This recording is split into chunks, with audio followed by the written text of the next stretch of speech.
Hello and welcome to Baited Expectations. I'm piebypie and I'm joined by KittenCatNoodle Velyna and Brittleknee, and we will be talking about the new 315 expansion with expeditions and all of the really lovely patch notes that have impacted our way of life as Path of Exile players.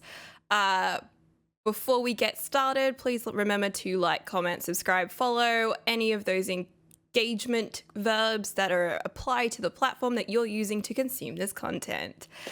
Anyways, let's start off. I have a bunch of league start builds and whatever else you've managed to get done to talk about. And we can start with BK. How has your league start been and what have you been playing? Well, league start was fairly interesting. Didn't get as far as I initially wanted to on day one, but on day two was able to push through with my plan. I started lightning trap mines because I wanted to have a backup plan in case it's the first time I'd started an actual with the intention of playing a new skill. So my target skill at the time was blade trap, and I really wanted to play poison blade trap specifically because dot traps and mines have a lot of nifty and neat interactions, especially with on kill effects. Because even though you're doing damage by proxy via trap or mine, damage over time is always calculated as you. So onslaught on kill, phasing on kill, tailwind on kill, elusive on kill, all of these tools become open to you as a miner or a saboteur rather. And that's not usually the case. So the excuse to play another dot trapper, I was really excited because I played bleed mines in Harvest League, had a blast, and I thought this was all right, well, if we did bleed mines, then we'll do poison traps. That makes a lot of sense, right? So I pushed to 84, 85, got all the gear ready, switched over, and went yuck. Because Blade Trap hadn't got it ended up eventually No. getting a upgrade to the radius or something like that, but the clear was awful. And pretty much it felt okay in certain single target instances, especially with bosses that had really large hitboxes. But for clearing trash and everything like that, it felt horrible.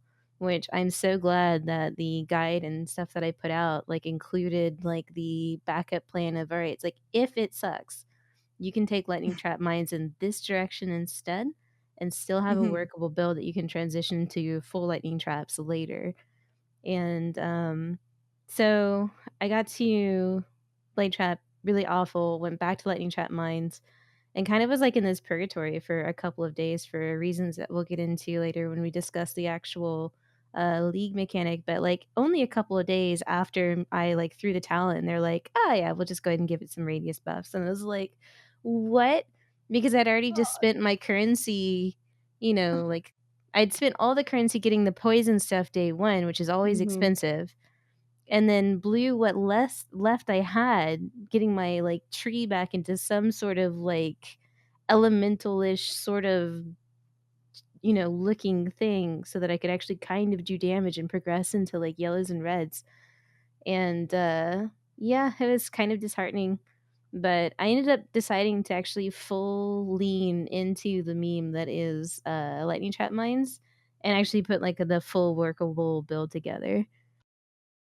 So we've embraced it at this point in time, and so it's actually we've done some mana scaling, so we're using arcane cloak with it, and that's the defensive layer. So what we've essentially done is extrapolate the idea that's just kind of a funny idea and made it a one button build. So if you have issues with either existing RSI or like just any sort of issue that sort of limits your ability to play with lots of keystrokes or whatever, you can now play this trapper You have my because it is a attention. one button build. My fucking hands are on fire right now. Yeah, so I was really proud of that. I mean, I don't know what its damage is in the end game, but we're working on our T14 to Tier 16 conquerors now, killing them pretty easily. And the gems aren't even level 20 yet because I kind of switched stuff back around again, and I'm really stubborn about buying gems. I like to level them and flip them myself. Um, so once everything hits 2020, I think it'll be pretty darn good. But that's been that part of the league start for me. Before we move to the others, I just wanted to echo my sympathies. I had a similar RSI problem. Well, I have ongoing RSI issues, and I found it really hard to play the first, like, the opening weekend and stuff, because my hands have been really sore. And honestly, I have had health problems. So yeah, I just wanted to Yeah. say you ain't alone. Not that you ever thought you were. Yeah. We'll get into it later, but this is actually the first time in 15 leagues that I've had RSI. Oh Lord. And Okay. We I've will be on played it soon. mines and all sorts of stuff before in league start situations. It's really something, this league. Okay. That's going to get juicy. I'm excited. I'm a little nervous, but I'm also excited. All right, let's talk to Noodle about your starter build and how your league start went. Yeah.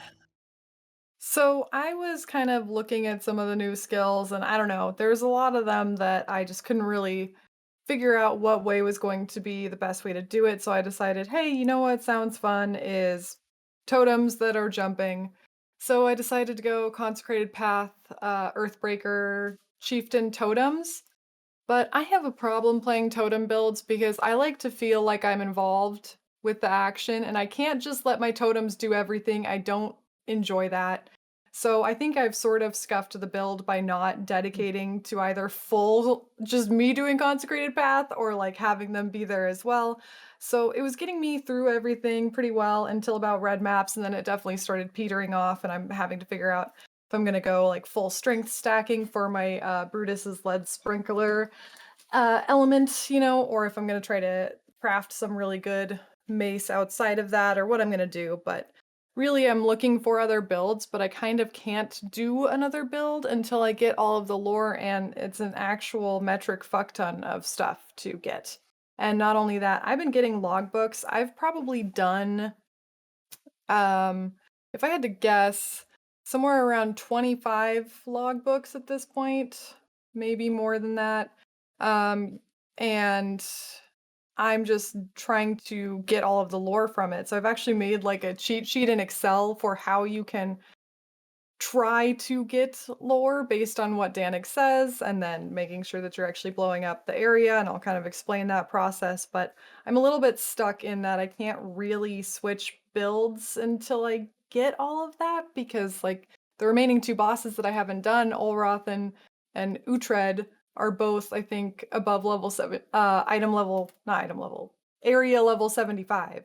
So it's not like I can just switch to another build. So I'm feeling a little trapped, if you will. But in general, like once I got to Consecrated Path for Earthbreaker totems, it was good, really good, honestly, up until about red maps. But I think it took me like an hour to get through Act 1, which was a little wild for a league start. It was more just like I was trying to figure out, okay, what can I do to uh complement the build tree that I've already planned out in the meantime until I can get all the way to getting Consecrated Path, which isn't until like 28 or 31 or something. It's like, oh geez. I don't know. It's been all right. I actually like the mechanic a lot more than I thought I would in terms of the actual mechanic itself. I still think it's convoluted, but it's not as slow as I thought it would be. So I've been enjoying it. Well, that sounds pretty fun. I've seen them. I've seen the Slammy Totem Boys. They look pretty good, actually. And They are very amusing, and that is, as we know, my number one goal in a Path of Exile build is, does this entertain me? And the answer is yes, but also I'm having a hard time with like Conquerors and red maps at this point. Like I can do them, it's just harder. can we? I mean, honestly, the game difficulty has been turned up, and some of us here are Pepega. So congratulations on making it to red maps, because we're not all supposed to be able to do that anymore. Anyway, True. I'm not bitter. I'll get into my stuff in a sec. And we'll get into that in a 2 secs. We have Vel to hear from first, but I just wanted to congratulate myself because I actually called it when they first revealed that you could leap slam them totems. I was like, oh, Noodle's gonna do this totems, and she did this. So, It's the way. I mean, I've done flame dash totem traps before, so I had to. Anyway. It's compelled. All I really do this for is so I can pat myself on the back. No, I'm really off today. Okay, Vel, what was your league start and how did it go? And I know you've got all other stuff to go into as well, so we'll be hearing from you. So many things have happened. Yes, please tell us what you've been up So to many lately. things have happened. Okay, so I started with my Guardian Stormbrand, made it to Act 9, but in Act 8, I got an Exalt. So then the next day, I decided on my Ice Crash Raider. So I re-leveled the next day, another character. So the first one, the Stormbrand is 60-something. He's ready for maps. The Ice Crash is 90-something. She's doing good. And now I have a level 77 Ascendant concoction build. I hear people don't like concoction, but it's actually really poggies. Okay, And I'm popping off and talk I about love that it. more, please. What, the poggies concoction? Yes, The 'cause pogcoction? everybody's saying it's a bag of Just because they don't know how DICKIS. to build it, all right? They don't know how to build it. It's like, it's a big bag of dicks. Just get good. You should Pope. God, forehead. Okay, but seriously, how did you make it good? But really, it's actually like I can't actually guarantee if it's gonna turn out good. Like right now, it feels really fucking good. I'm like a Pathfinder, Berserker, Ascendant. Fucking sucks to level Ascendants, dude. It sucks, but I got her to level 77 in 14 hours, so I'll take that. And her gearing's almost done because she costs like nothing. And she's really good. She's popping off. I'll have to tell you more about how she does. Like she has shotgun damage. She is major burning damage. She's just really, I don't know, she's just working out for me. She's just working out for me right now. Like at this point in time, I can't see how she's not going to scale to do Maven, etc., just fine. But you'll find out in like 3 days when I actually get her to that point. So where are you And at? My brain isn't catching up. Where are you up to I with her? said my 3 builds. I also did the Royale Twitch Rivals, which was a fucking bloodbath, mate. Let me just tell you how everybody I ran into. One time I ran into Mathel and I thought he was gonna kill me and he just ran from me and I was like, oh, thank God. Thank God. We both just ran from each other. You know, I was like, oh, thank Jesus Christ. It was just terrible. It was, oh my God, it was really intense. Like, I just got anxiety thinking about running into Dead and Doom again because he's killed me 3 times, like 4 times. It was so bad. It was so bad. Dead and Doom had the biggest. It's like he singled me out. I felt it's not true, but it felt that way, man. He just killed so many people. Okay. And I recently did my first ever charity stream for sick kids, where 100% of the proceeds went to sick kids through Streamlab charity, and we raised $1,641. And I am just so elated for that because sick kids means a ton to me. So I'm just like I cannot believe how generous you guys have been and how appreciative. I am so utterly grateful that you guys were so generous to them. Like, thank you guys.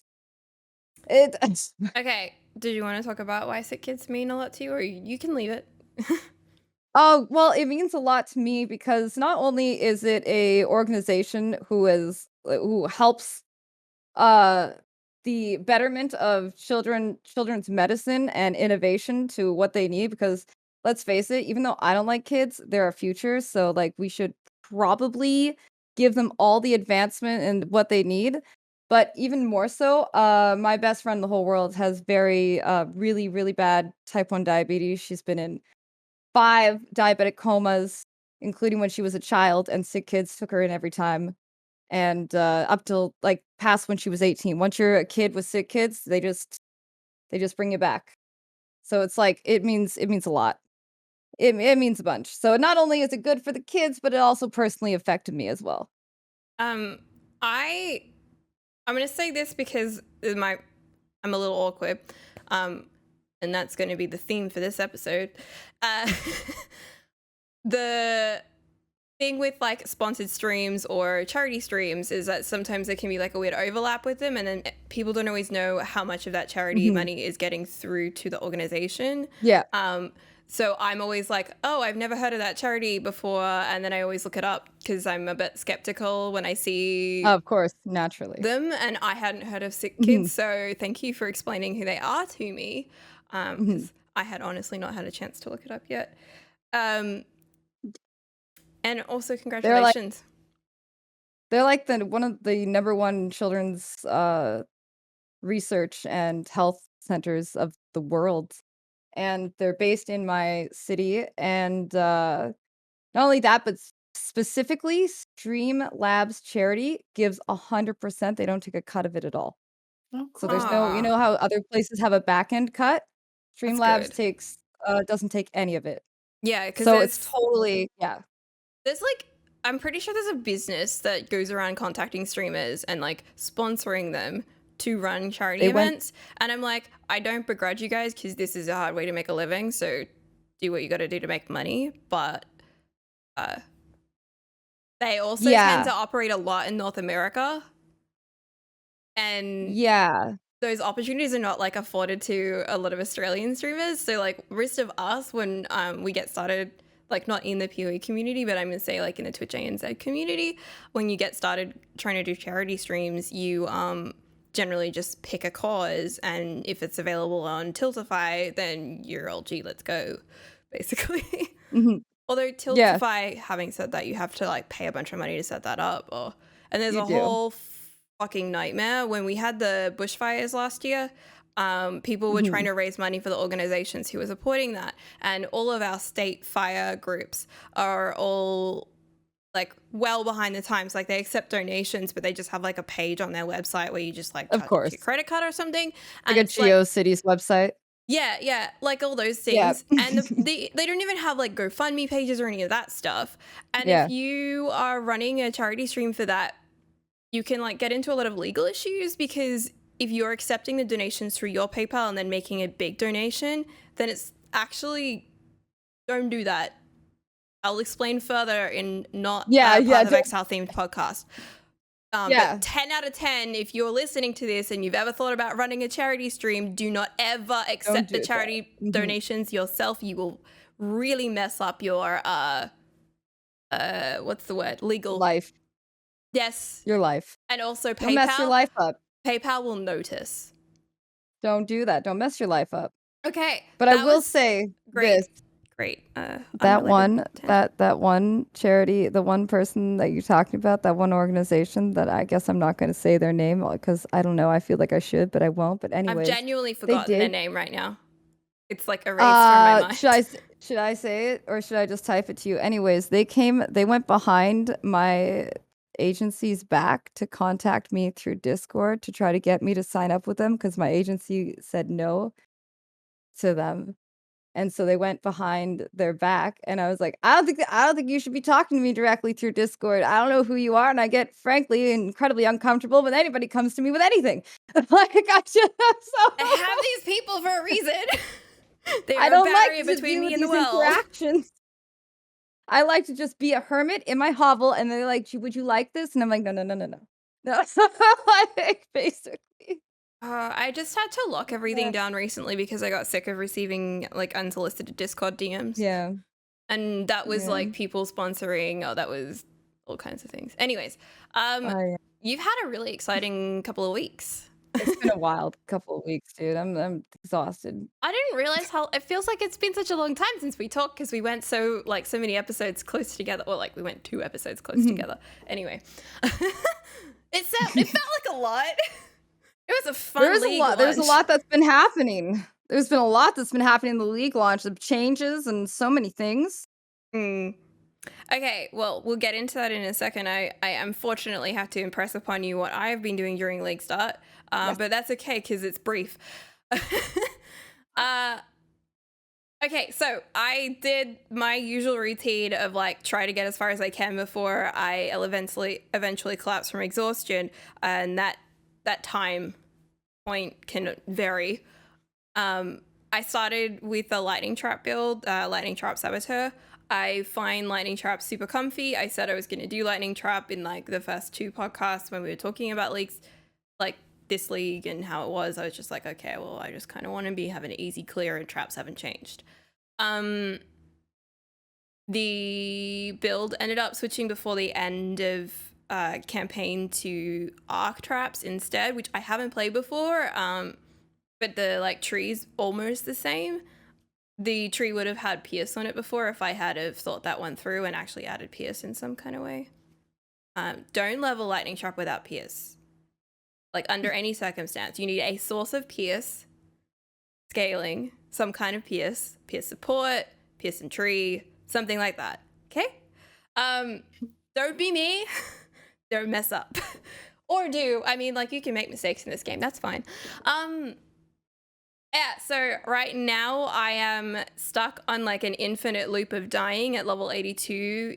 My Val arc trap bro. I'm scaling like evasion, and I keep picking remnants that mean that I can't evade things. So it's real fun. Oh. Noodle, I just saw you react really hard to that. Oh. Yeah.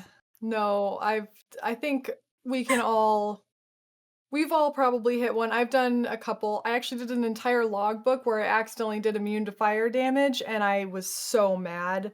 I almost quit stream. I was just like, Okay. my boyfriend, when I came out of the room, was just laughing because I was like just You're angry at screaming. yourself, but you're also angry at the Yeah. game because I only started doing okay, well, we'll segue into the logbook thing for a sec, but like I only started doing logbooks yesterday. I'd been like storing them up, and I was like, man, I gotta run these before we do the show because I don't know what it's like to run them. So I ran them all yesterday, and like these are low level, like 69 to 74 logbooks.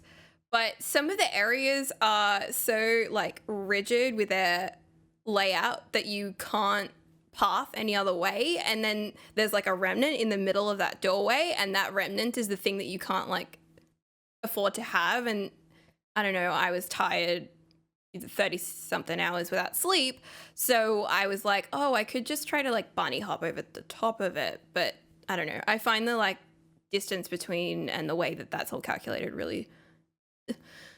We'll get into that very, very shortly. I just wanted to sort of revisit a topic before we move on to the overall league mechanic and the feeling is 315. So Vel, you said you were in the Twitch Rivals and you played some Battle Royale in Path of Exile, and Dead and Doomed specifically targeted you. Kidding. Yeah, totally. Kidding for those Absolutely. listening Like, to the audio. he totally knew where I was immediately in the map, and he was like, she's gonna kill me, so I better deal with her first. Absolutely. Yeah. Dead and Doom, absolutely. Stream sniping me, of course. Yeah, no, he's just like so fast. It made me realize that if you don't race, you don't know dick. All right, like that's just a fact about trying to speed and grab and change things on demand. And what's the best skill? And this guy's got whirling blades, and you're dead because now you're bleeding, and he's just whirling all over your body. Okay, it was so intense for every one of us non like pure like we go fast sometimes, but then not so fast like the racers go fast. And they absolutely decimated us. You're part-time fast. It was incredible. Yeah, we're part-time fast. Watching oh god. Who was it? Who was it that took the win for a second from Havoc? And no, Havoc won, but there was that moment, and it's not. I feel like it's not Karn for the life of me right now, and I'm gonna like regret the fact that I can't remember. But they were denied. Havoc's team and Carve's team was denied, and it was the most glorious denial I've ever witnessed in my. It was it Tai Tai Elk that got no, because I then was it Tai Tai Elk and then Havoc and Waggle's team, and then they got Manny. No, Manny absolutely decimated. That's it. I knew decimated. That win. It would have been the win, and oh man, it was It was absolutely glorious. It was set up to be, I want to say Havoc or Alex at the time, and then he killed them both right at the end. I think I watched one round where it was beautiful. I forget who it was, but somebody just like allowed their teammate to just die. Sometimes you just gotta let them die, you know. You just gotta keep going. Like there was somebody came over and killed them, and they were just like, "I'm going. See ya." There was a really solid strat with the duos where one person would just be more tanky, and then the other person would stand back with their divine ire or ball lightning and utterly murder you off screen before you even had a chance. Then the tanky person with whirling blades all over your body, so now you're bleeding, you can't run, and then they're like, divine ire, bitch. So it was so good. It was so needless to say, duos is actually really cool, and we can't wait to see that implemented in our version of the game. Yes. Yeah, and they took out whirling blades because it's too OP. I must admit, I think I may be similar to Noodle and BK here, but please feel free to chime in. I haven't played the new Royale since it came back, since like pre-launch weekend. Like I haven't played it. Oh. I'm still operating on the memory of Royale dinners from, was it 3-4 years ago? I love that Path of Royale is here. Can I call it that? Is it Path of Yeah. Yeah, Path of Royale is here.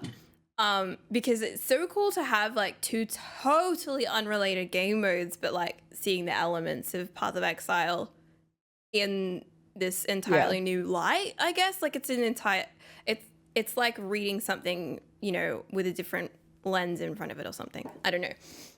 I'm not articulate with words right now. Anyway. Yeah, the one thing is duos was very buggy.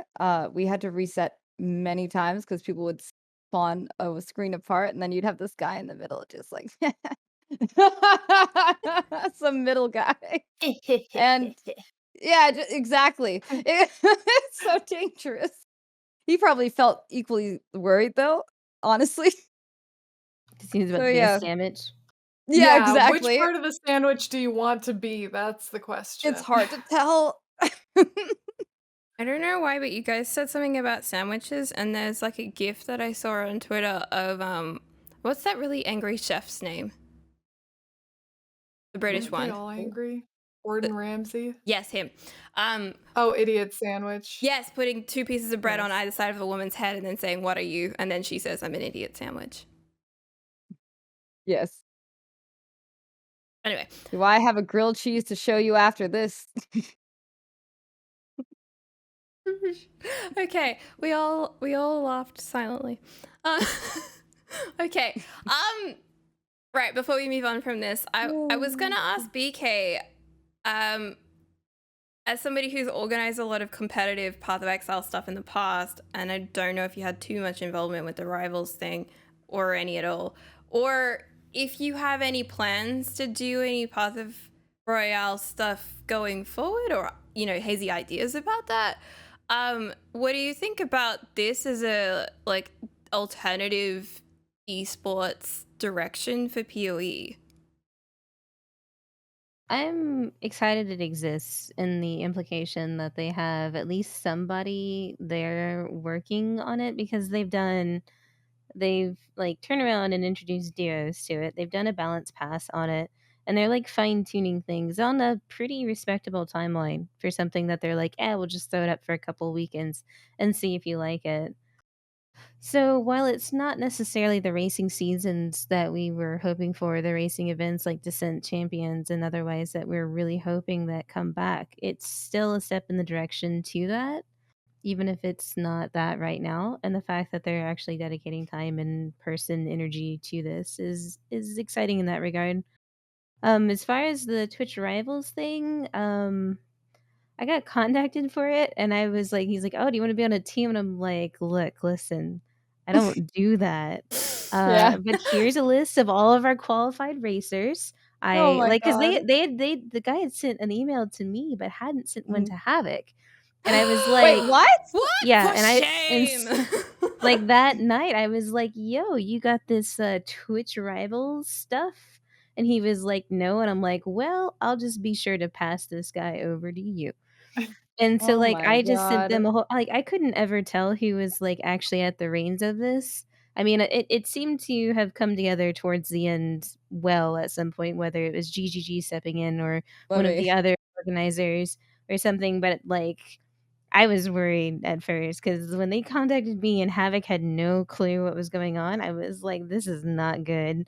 So I did what I could, and the responses I got back to the information I sent the person weren't very encouraging, but in the end, it worked out. That's good. Um, That's it seemed like it was a fun event for everyone, Oh, and so yeah, like I mean, having a bunch of eyes and doing a event like that is always like really like beneficial to the PoE scene in general. And right now, the speedrunners are not very happy with the mhm. state I of wanted to the segue into that. game. So Royale right now is, for the most part, I think kind of like the balm for those wounds because there's a like Act 1 progression is super rough now, and there's a lot of implications down the line. And yeah, I don't know. There was, I had every intention of throwing another speedrunning season, but right now all of the speedrunners are not enjoying the game. There's been like public statements I think put out by both Exile and Tai Tai, who are our first and foremost our top speedrunners. And yeah, I don't really know what's gonna happen as far as the short term format stuff that I'm usually in charge of. So we'll see. I could Maybe tell you, it's like Royale stuff for a little bit. they contacted us, you two, like, the we didn't have any time to practice because they're like, "The next weekend," but it was closed off that weekend because the league started, Mm. and then the weekend after that, not even the weekend after that, we just had to do it. So if you didn't do it the weekend it first came out, you were fucked. Like, it was you didn't know. Yeah, and guess what? I didn't, because I was playing Final Fantasy, because I didn't know I'd be invited to a Twitch Rivals, because 'cause I'm like, "What? Okay." You know? Yeah, the whole thing was very strange from It like was. the perspective of someone that's Oh. done this like somewhat professionally for a while now, having been like the main puppeteer and organizer behind like the big Awakener race when that happened. Like I Mhm. remember I've that done effort. these large scale events before, and so it was just really weird Yeah, just yeah. seeing how like happened slash I don't know what I'm trying to say here, Happen slash. but Hack and it slash? was a mess, really. Yeah, Well, yeah, you yeah. called you've just called him out, and I'm proud of you. Listen, I'm listen, it dubious. was their first I'm time. I am dubious of Like, the yeah, of Twitch certain things organizational there's stuff. gonna no, I mean, I think it's the same thing. We had this sort of thing happen with the beat race that happened. Was it 2 years ago now? 3 years ago? Mhm, It was the ExileCon Golden Ticket races, and it was another example of like an esport or a larger company coming into PoE space and not really essentially understanding how it works, Yeah, like how but the game works, how our smaller community fits within the larger game, who the main contenders are, and the fact that like it's not exactly a directory that's going to be something that's very easy to tell by metrics.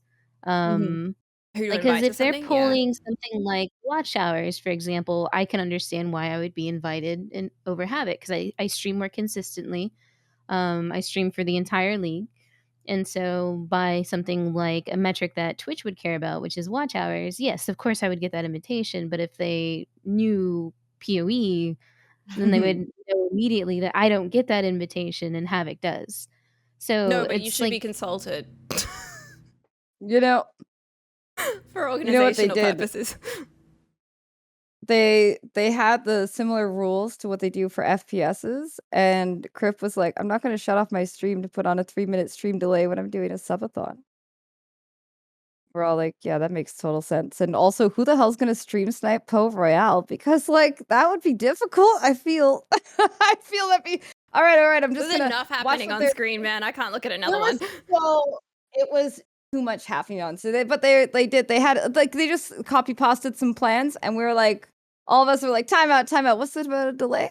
At least What's they were it about- responsive to you and like actually took into consideration you guys' Well, feedback. no, not to me. To like Crip and the others, there was others voicing their concern, but it's I mentioned Crip because he was doing a subathon, so I mean Like- the royal you?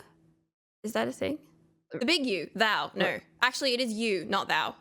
Anyway, not important. I'm gonna All right. Okay, Noodle may know what I'm Thou? talking. Thou is actually like singular you, and then you is like plural you. If I'm correct. Thus. Don't rope me into this. I don't know what's going on. I'm so Oh, sorry. come Okay, let's leave the Royale thing because there's so much more to get into. Any final closing statements on where you guys think Royale is at, or what you'd like to see, what it would take for you to play if you haven't played it yet?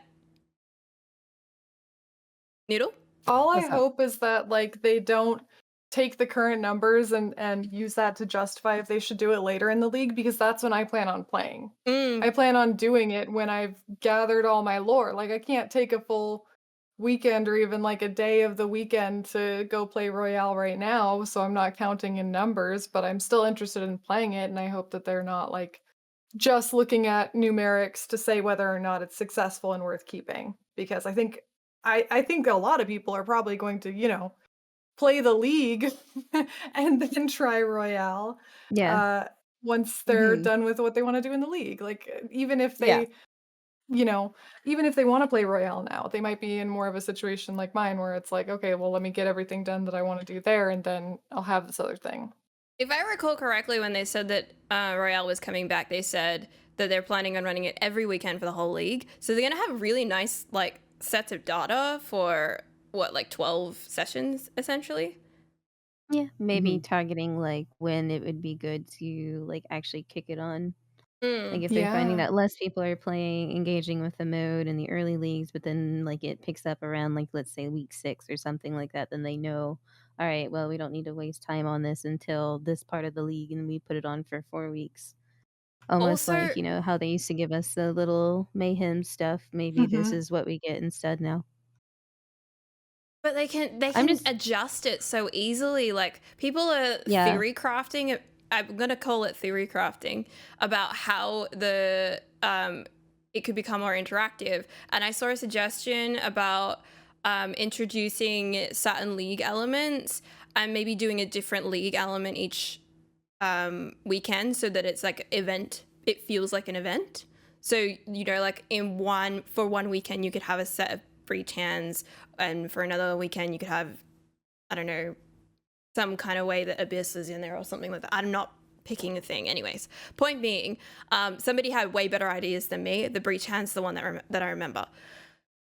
That to me sounds really cool because even though they're doing balance patches and lots of responsive changes, I don't know that each weekend has its own identity yet, aside from those changes, but giving parts of PoE back to that type of game mode is a cool way of doing that.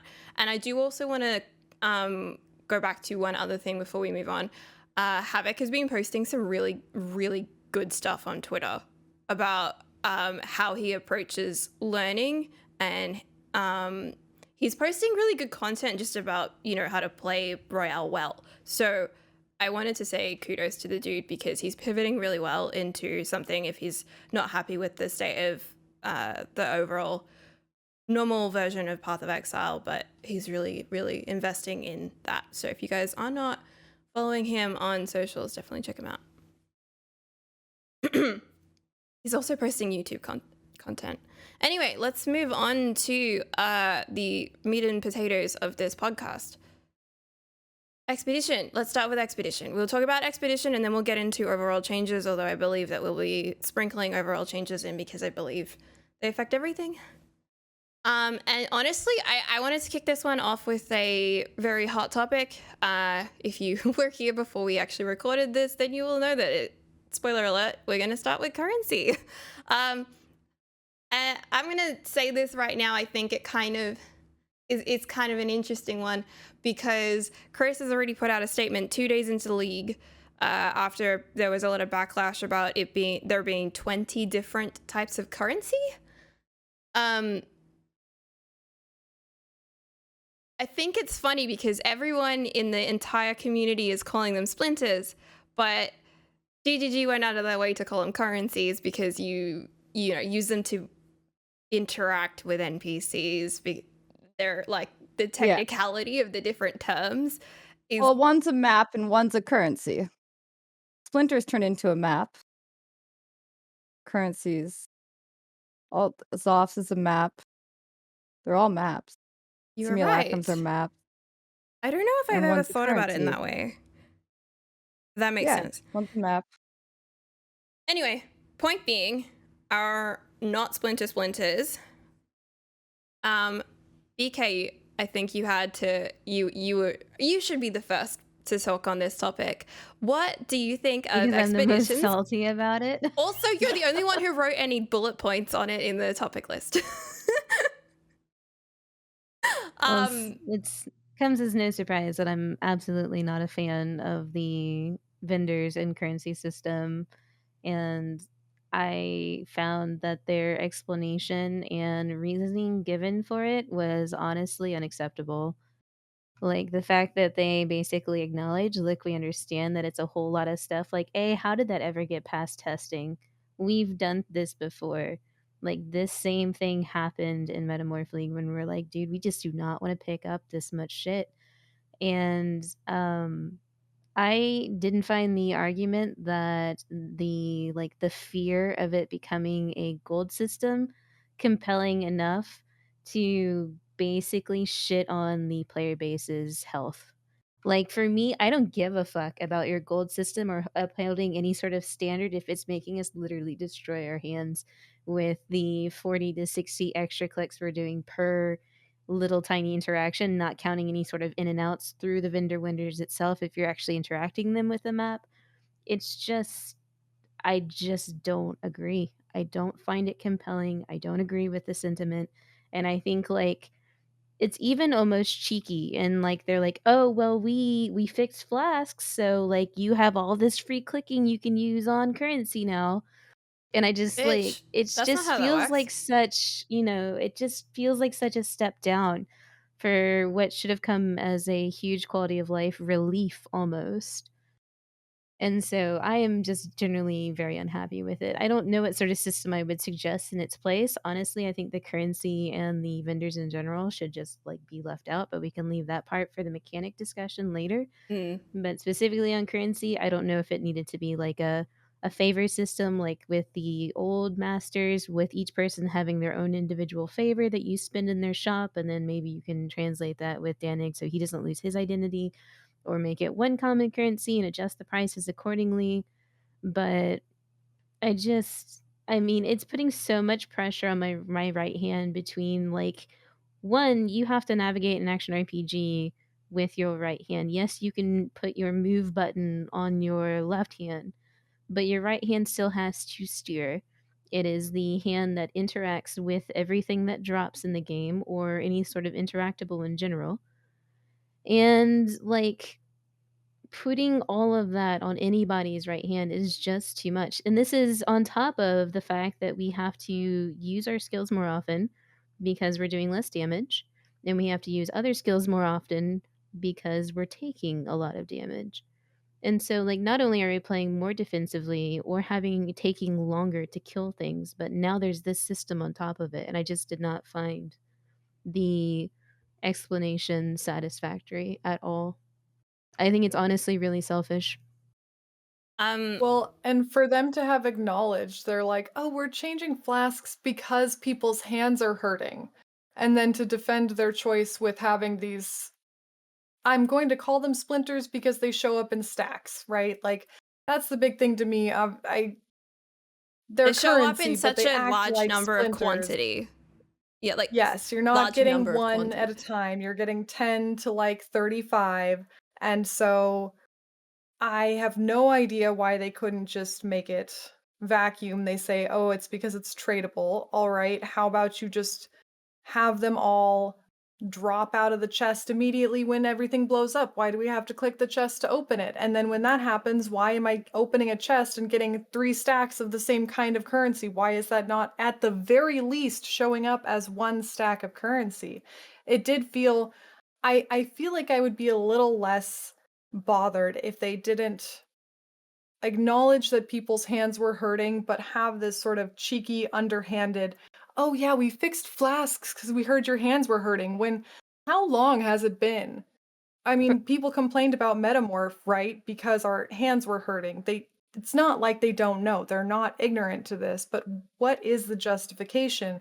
The whole weight argument is obviously a fucking meme at this point, but it's hurting people. It's hurting people who want to play your game, and for you to just be so stubborn and say, my vision, the weight, in everything you're doing when people are going to leave because they're being injured by your systems that have so much value to you. But I had a really stupid argument with someone where they were just saying, well, just don't pick up as much stuff.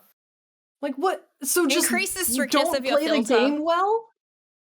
Not even that, but I was making an argument about why the currency should stack, right? Because it's less clicks. And they were like, well, just don't click up as much. I'm like, what? It's not like I'm clicking up stupid things. I'm clicking up the new thing in the league mechanic that I I'm want to clicking the interact with. literal 20 fucking currencies they put in this game for me to Oh, click on. you don't get the rewards if you don't have the currency. Oh. By the Yeah, way, like like you- we I- have to say, you're like the basically- actual rewarding part of it is the NPC interaction.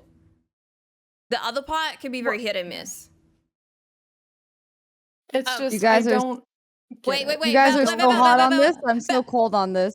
Vel, I want to just revisit a couple of points that both BK and Noodle have raised before we move on to you. BK mentioned that there's like this tone. I don't know if it's being explicitly stated or if it's just sort of like implied, but like we fixed the flask thing, so now you have extra clicking capacity available. You know, you could replace it with this.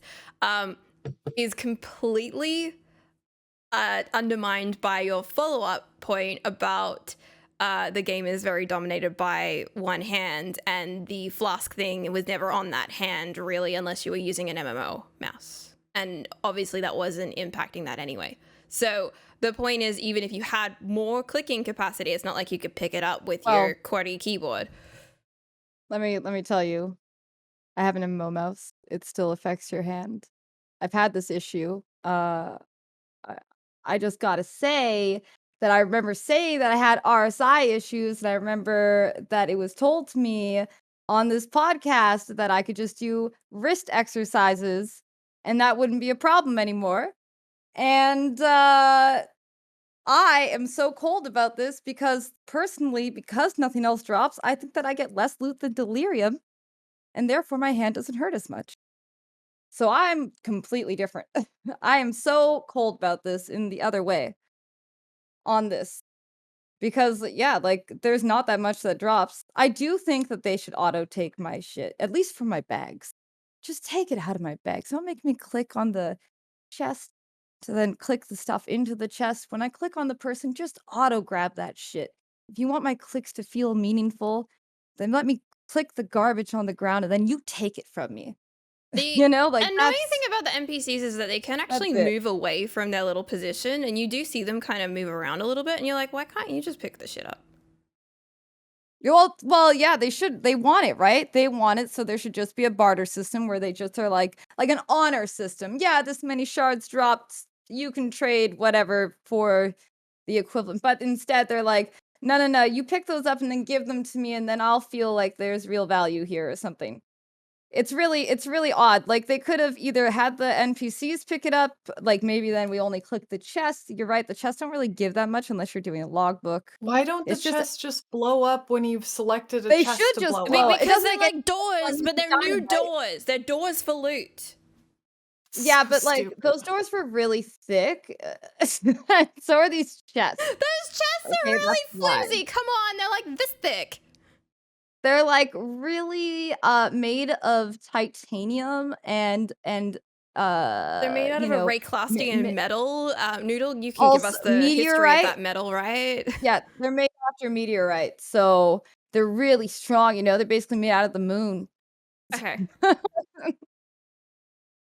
Oh, shit. But yeah, I don't know why. Like, if you want us to click on something, then take maybe the smaller currencies out of the way and make us click on the chest and then auto take it. Or maybe make us click on the currency, don't click on the chest and still auto. Bottom line, auto take it some way from me. Right? Auto take it some way from me.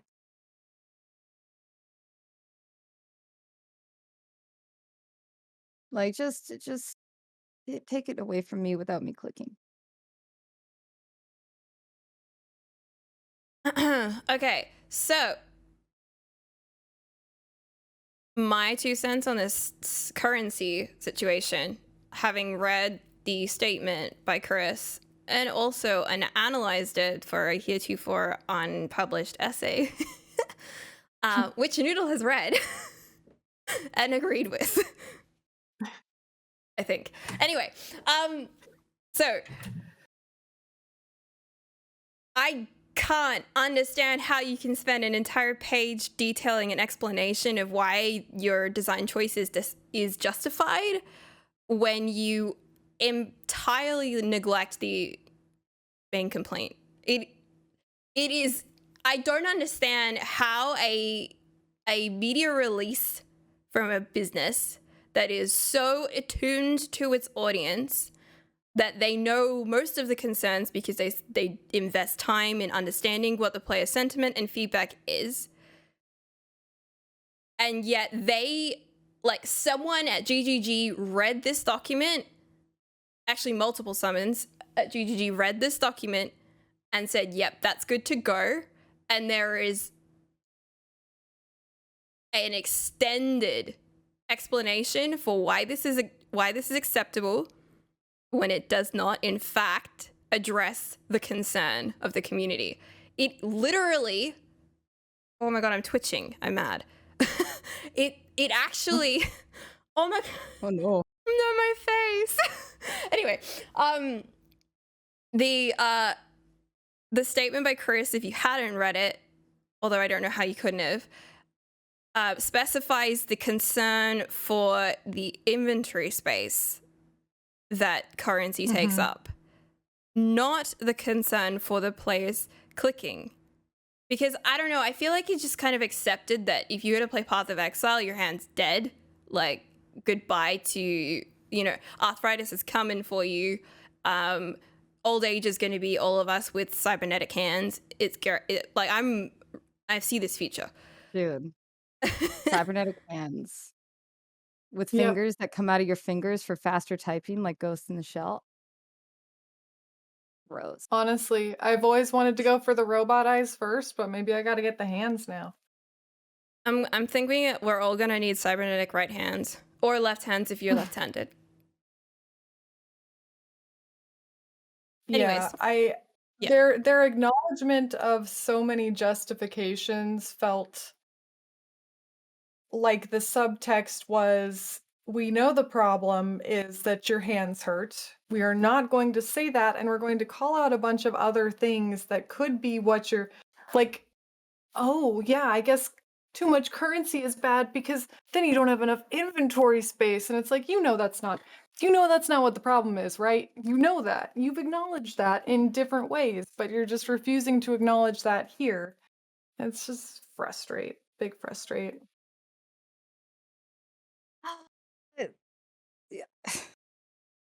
Yeah. I mean, there's plenty of times where they have. Remember, sometimes we ask for quality of life things, and they're like, "Yeah, we could do that, but we don't." And we're just like, "What?" Yeah, like Just every time. like everything, like every single time, right? I think it's pretty much Oh my summarized god. by the fact that they're like, yeah, we hear Mhm. you about splinters, and it's like, it's only been Yeah, 3 years that we've been saying that. exactly. They're Yeah, like, yeah, we yeah. hear you about splinters, and like they take up a lot of Mhm. inventory room, right? And Yeah, like now yeah. that you have affinities, it's pretty cool, right, guys? And it's like, oh, yes. Yeah. I wanna. You know, when I was just gonna say, when I initially came to when I was telling what was the league we were playing? Before Ritual, before Splinter League. It was some Splinter League. Yeah, it was some Splinter Which League. one? Because there's been Which so one? many. Yeah, we've had There's so so many. And I many. came to the and I was telling the podcast how my hands were on fire. And Brittle told me, do some of these, and this shit works. Like sometimes I can't feel my fingers, but this shit like really, really actually works. And like holding it up and stuff, it won't get rid of it, but it actually helps. But it's still, yeah, it doesn't get rid of it. It doesn't, and it Yeah. doesn't fix their currencies to splinter ratio. And why can't you just take it from me? Yeah. I do exercises. I have a special mouse. I switch out You have my mice. I have I Mhm. use a Me vertical and mouse Noodle and I have switch a it out with a special regular mice. mouse. Yeah, Show I me your. have Can you like lift it? Show me Okay. your Yeah. vertical. Wait. mouse. Wait. This I is my just vertical ordered mouse. one. It looks like I a hold it mouse like got this. drunk and fell over. It And you does. hold it so your they hand kind of good. holds down this way, because a lot of the times with a regular mouse, I get a lot of pressure points right here because I have Yeah, tiny you hold it baby like hands. that. So you hold it like a Okay. handshake. And but I've had to switch between my mice. I started with vertical, I went to regular, I went back to vertical because I was starting to get pains.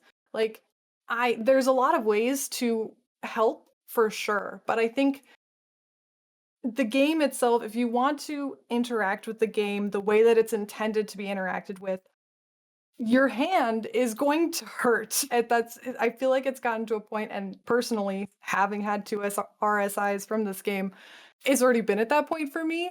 But the cry is widening. There's even more. It's a continual spread. It's just getting worse and it's getting worse. And that's why I think even more people are just kind of like, yeah, okay. Before maybe I could say, ooh, I don't really care about that, Mhm. interacting with that, and that's not Mhm. applicable to me. But now No. there's been so many leagues with so many different things to click recently, even things Yeah. like Heist, that's a lot of clicking. Ritual's not too bad. Ultimatum wasn't too bad with that either, but there was a ton of loot. So there was a lot of clicking. Why? It's just kind of Oh, it was compounded. heist. It Yeah, was heist and Heist. their That makes stupid sense. coins. And The coins and also, the chests and the actual why are heist. their coins so Doors. stupid? They drop in 40s and 60s still. You said they It's the same thing with this league. you know. It's the same thing. They could be dropping. I've gotten chests where it's literally 3 groups of the same kind of currency, and I'm like, you could just make it one. Just make it one thing. Just make it one thing. Please. Please. Oh. I do remember Chris Please do saying this. in the Q&A with Ziggy where he was like, it will only ever drop in 2, like max of 2 stacks, right? And I was like, okay, that sounds Mhm. alright. But then I didn't realize that there were going to be like Yeah. 20 chests, so Two they would give per me 2 chest, stacks. and there's Yeah. 8 to 12 chests per Yep. thing, and then you gotta put it into your inventory and then And you gotta put it take it back out of your into the box. inventory. And then Although, But it's okay because we let's gave be you guys real. affinity. Excellent segue. Nobody's blowing up those chests. No, yes, They're let's not talk worth about blowing the up. fucking mechanic in general. All right. So Just before blow we up the really monsters. hot I button forgot. react to it, I think it might be worth just explaining how it works in case there is somehow someone who hasn't figured it out yet. It is entirely possible because GGG themselves in the same document that talked about currency made a little side note right at the bottom of that document explaining how remnants work, as though it wasn't obvious, because unfortunately in this game nothing is made obvious. The mechanic of expedition. So you take a bunch of sticks of dynamite, which are connected by one string, and then you basically place them in strategic positions to maximize your return. And you can see on the ground a combination of chest or flag poles that kind of signify where a chest may be. Small skulls on sticks and big skulls on sticks, and also remnants, which are like stone towers that tell you what kind of modifiers you can expect. Make sure you have labels enabled. So that's usually default on Z. So if you don't see labels, make sure that you turn your labels on. Otherwise, you could end up with a bunch of monsters that you can't kill. What Noodle's referring to is if you really want to engage with expedition and reap real rewards, you will need to kill or blow up the big skulls on sticks, not the chests when you're engaging with an expedition encounter in the middle of a map or in the middle of a campaign. Correct? Noodle? Right. They're the only ones that count as runic monsters per all the mods. yeah. Yeah. Mhm. So the small skulls on sticks aren't runic monsters, they're just monsters. Yeah, big boys. Go for big skulls. Mm-hmm. Size Big queen skulls over good? here. Sorry. Wait, I mean, I actually told chat yesterday when I ran my first ever logbook that had a modifier for radius. That size matters because I was like, the novelty of all the stuff that was included. I was like, whoa, guys. Mm-hmm. Size Yeah, matters. I try a don't get to healthy do that. I'm balance. just going for lore, so I don't get to go for the currency. I have to make it to the caves with the books, but sorry, continue. No, I mean, that's it. Let's talk about our experience of expedition and how it works. And Noodle, honestly, you might as well talk about that now because you brought it up. Oh, yeah. Well, honestly, I think that the main expedition, just to kind of talk on that really briefly, I actually think it's pretty fun. It's super unrewarding, but I don't hate placing the detonations. And obviously, I've made a few kerfuffles with placing things that give bad immunity, or when they buffed the block for monsters, I had done block before that. And after they buffed it, I was like, oh no, do not recommend giving the monsters block chance. It is really, really tough. But I have That might be some where I went tips wrong. and tricks for you. Logbook people, okay? Yeah. So you can go and be, you know, beta and just go for the currency, right? But you want to be a real alpha Chad, right? You want to go for lore. Just kidding. But it actually applies to bosses, so people who want to do bosses and get boss loot, this is actually important for you. Please don't tune out just because I said lore. I think lots So of I've people actually listen to you just because you said law. That's true, that's fair. So, with the logbooks, there is a specific way to get the correct place that he's talking about. Granted, you're going to get detonations and currency and whatever, no matter what place you choose, but there's kind of hints in the logbook, and I have an Excel sheet that actually, if people want me to share in chat, I'll share the We will link the it in the sheet. description of YouTube as well. Okay, cool. Here is the sheet. So I'm using it mostly for lore, but the tips and tricks that you can do, there's some pretty obvious ones for selecting the correct place that Danig is talking about.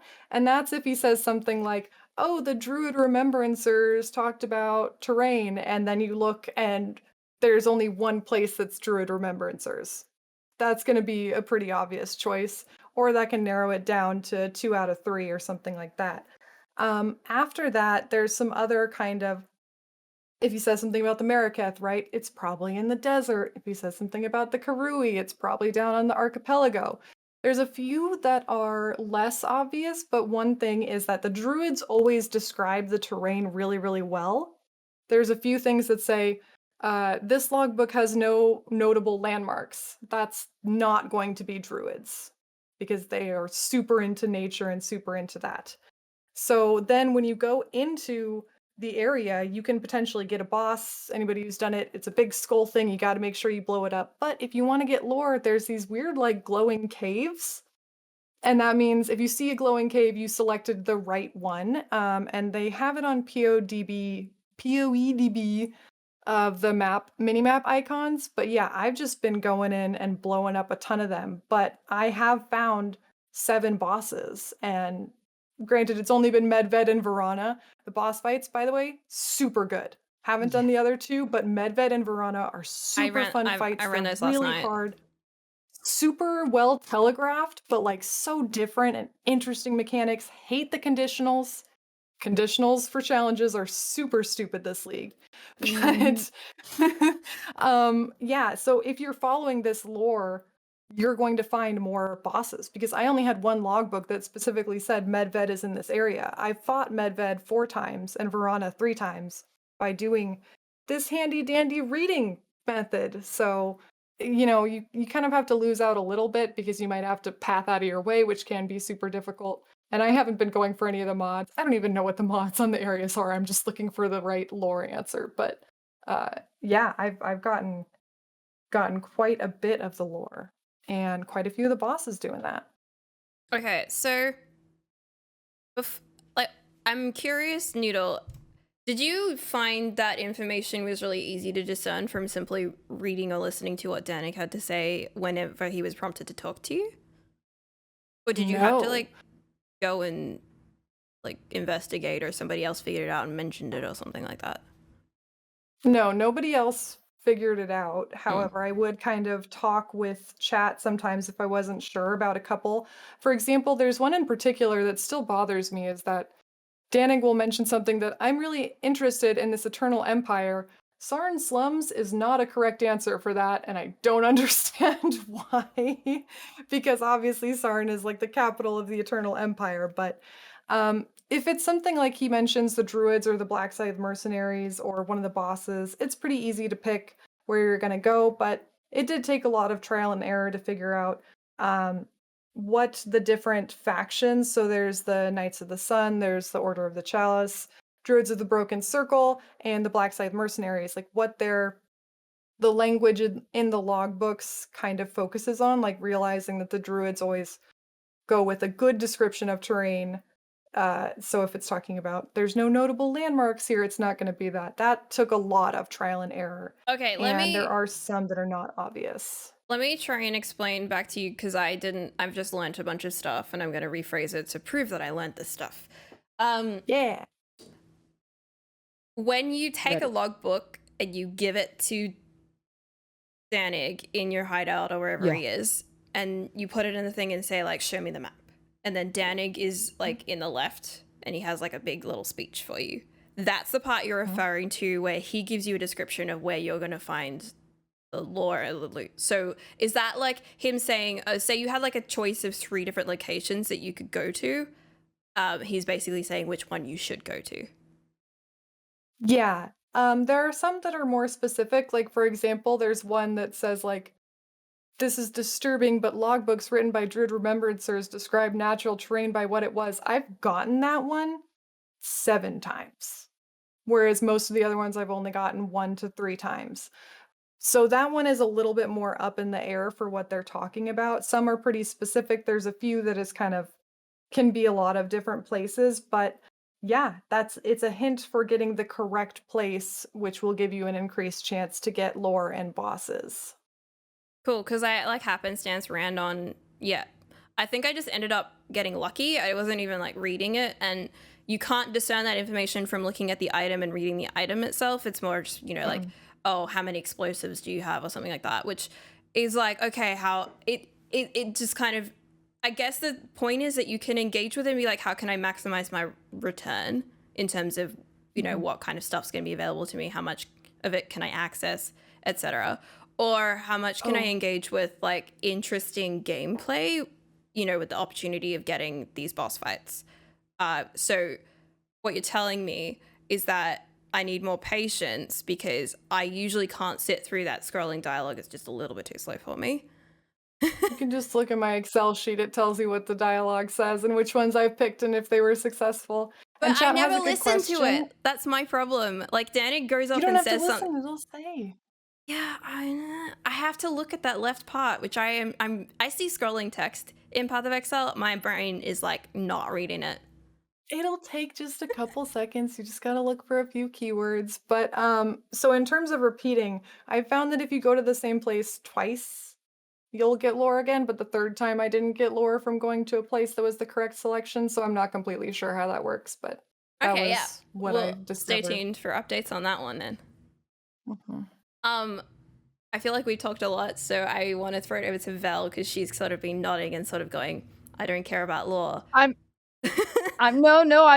very in agreement. I'm really sad I'm gonna have to use my cosmetic eyes to try to find, some particular words But I would like to do the boss conditionals because I would like to, get 36 because the portal looks very cool now that I've seen Uh-huh. it. So it's like, I guess I have to do these. Yeah, so I'm like, yep. I am the kind of person who likes to get a mix of boxes, at least for the logbook itself, boxes and a bunch of monsters, try to get a nice, and I also am the type of person to take 24 dynamites and completely redo it because I missed this thing over there. So it's been an interesting time for me. Usually takes a while. Usually takes a bit to set up a logbook. So I'm like, is that experience? Hold on. Back. I try never to pick the experience ones if I can, because they just usually seem to have, I don't know why I never do that, but I really should, right? Because if I'm gonna First, you go die, for I the want to duplicated monsters. increase my experience as much as possible before I nuke myself. First and foremost, dupe monsters. Wherever they are on the map, get them. They're amazing. I thought so. Then I experience. like that mod. Mm-hmm.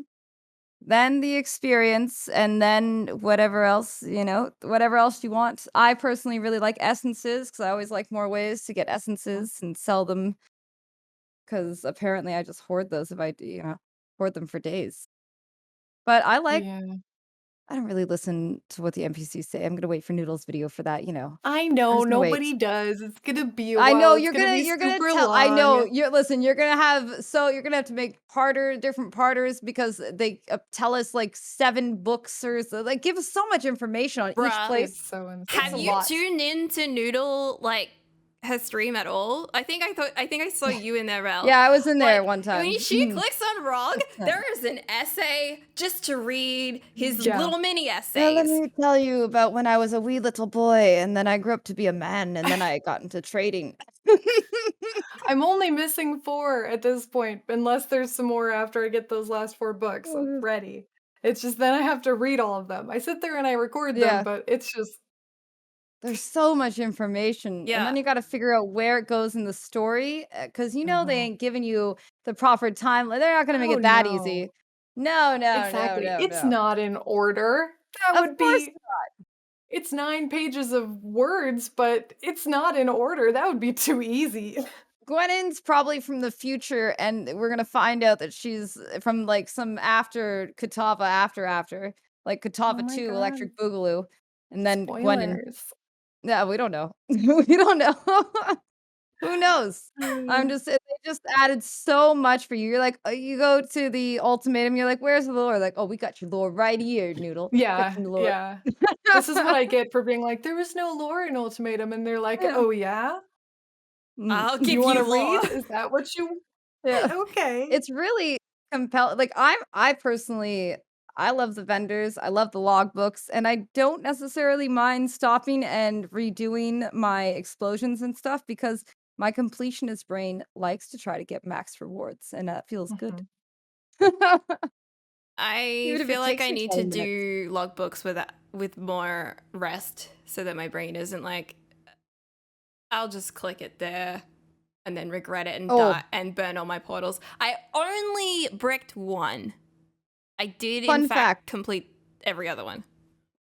I don't know if Noodle's here for this, and I don't know if everybody here knows this, but you can bless your logbooks to get more chests, more revenants.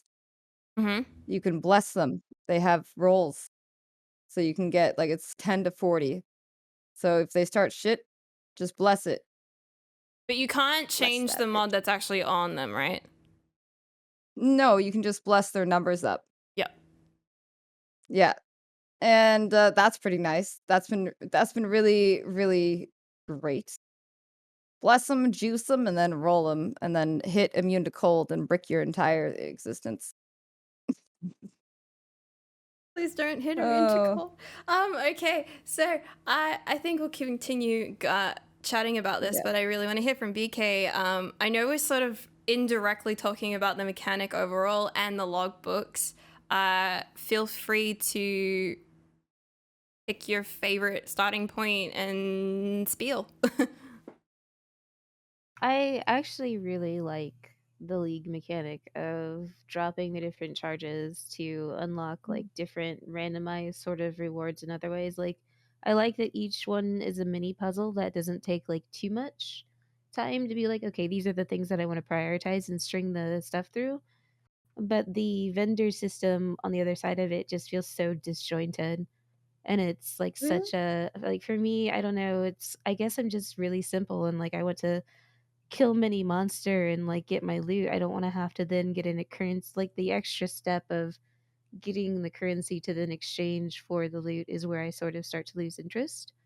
Um so like I kind of almost wish that they had doubled down on the explosion chain stuff, maybe even more kind of like a blight abyss combination with like different types of explosives and they interact with the different remnants in different ways. Like maybe they canceled a certain mod or they gave you extra modifiers at the cost of doubling the remnant modifiers or something crazy like that. Like I really feel like they could have fleshed out the entire explosion stuff a lot better and I would have liked that. That seems more Mhm. interesting to me anyways as the player and the kind of what I want out of league mechanics. The like the sort of micromanagement of the secondary currency that means nothing outside of these vendors plus like I I don't know, the stuff that I need to craft anyways is stuff that I'm going to get bases for and craft. Like I'm not going to use ROG. My experience with ROG has been to make like anywhere between a 5 chaos and 50 chaos item. I haven't really hit anything amazing with it. And I don't know, I'd rather just like pick up bases and throw essences on it because it's the same thing to me as far as hitting, you know, like a ring with like good resists on it in life. Like I can do that with other systems just fine. And then as far as like the lady, like I guess thanks for the alterations and the one Yeah, dude's right? basically a ritual altar that you get to collect once in a while or Dude, he something. feels like Tujin is a cheating. ritual. It's I cheating. Like love Tujin.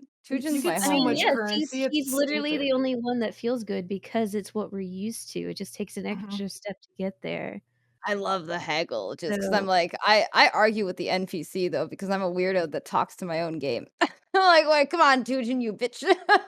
I haggle just because he wants me to. I'm like, I I don't forgot. I'll just pay for it, I guess. And Oh, then he Yeah, gets no. I'm so mad. I'm like, used to I'm vendors being sorry. like, this is the price. Oh, no, Yeah. haggling's my jam, dude. I'm like, "Yeah, let's do this." See, I played Morrowind, I just put and it to bartering 60% bartering's every my jam. time. No, And you I'm gotta start like, with, like, 40. You gotta start with I don't 40, want that's how him you to do a yell at success. me, Belle. Who cares? Oh, It means nothing. What I matters is that care. chaos. I want to talk about my haggling experience. I don't know if I've talked about haggling before, but when um, I've been to some black market parts and haggled Mhm, there, and we're talking in China, mhm. because my family lived, You my mean flea extended, markets? in Shanghai, it's black markets. Um, I don't know if that makes me a bad person. It possibly does, but I was also 13, so it wasn't really my choice. No. I wouldn't go there now. Anyway, point being, I liked haggling with the people there because all it was like, because they didn't speak good English and they knew I was white. So they would always give me white tax. The price they would tell me it was always going to be more than if there was somebody there who was also Chinese. Mhm. They would take a calculator, put the price in the calculator, and then show me the calculator because they probably couldn't say it. Or maybe this is just the way that people communicate. Anyway, I would look at the price in the calculator, and then based on my aunt's advice, who was the person who was actually living in Shanghai, I always put in a third of that. Now, where this puts me in a wrong stead, right? Because that's actually like the average price that they would sell to. Like that would be like, we're still making a profit. We can sell it for this price.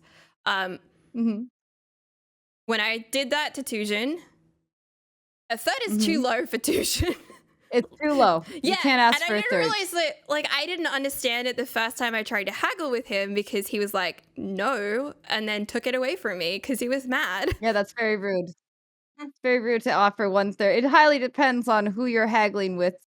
Right, Fujin but is a this is how stickler. He doesn't like I mean, the I'm not saying everybody's been to Shanghai being white, being told to, like, haggle for a third, but No, it's the way that Tujin haggles, though. It's his yeah, barter, yeah, you yeah, know? I know, but He's this was, like like, what I brought to the table, so yeah. I got Tujin's adequately like, "Look, I punished. got inventory space. I got people to feed. I can't be giving it to you for that. He's giving you the whole Pawn Stars. It's television, whatever. I couldn't say Anyway, the word. I didn't understand that he took it away from me and that he could do that. Oh, it's so weird. Yeah, I yeah. was like, oh, I You don't really want to insulted do this him. mechanic. I think it was just Yeah. haggling for some like chromatics in Act 1. He wasn't about it. He wasn't And I about it. had such precious few currency at the time because I found in the early game, you didn't get that much currency from engaging with it. And so it was like trash rewards. Like I had like 3 stacks of orgs to choose from. And then I basically was like, I'm not going to do this until I get to maps. And I do that. I mean, I think a lot of people on League Start will not engage with the League mechanic till they get to maps.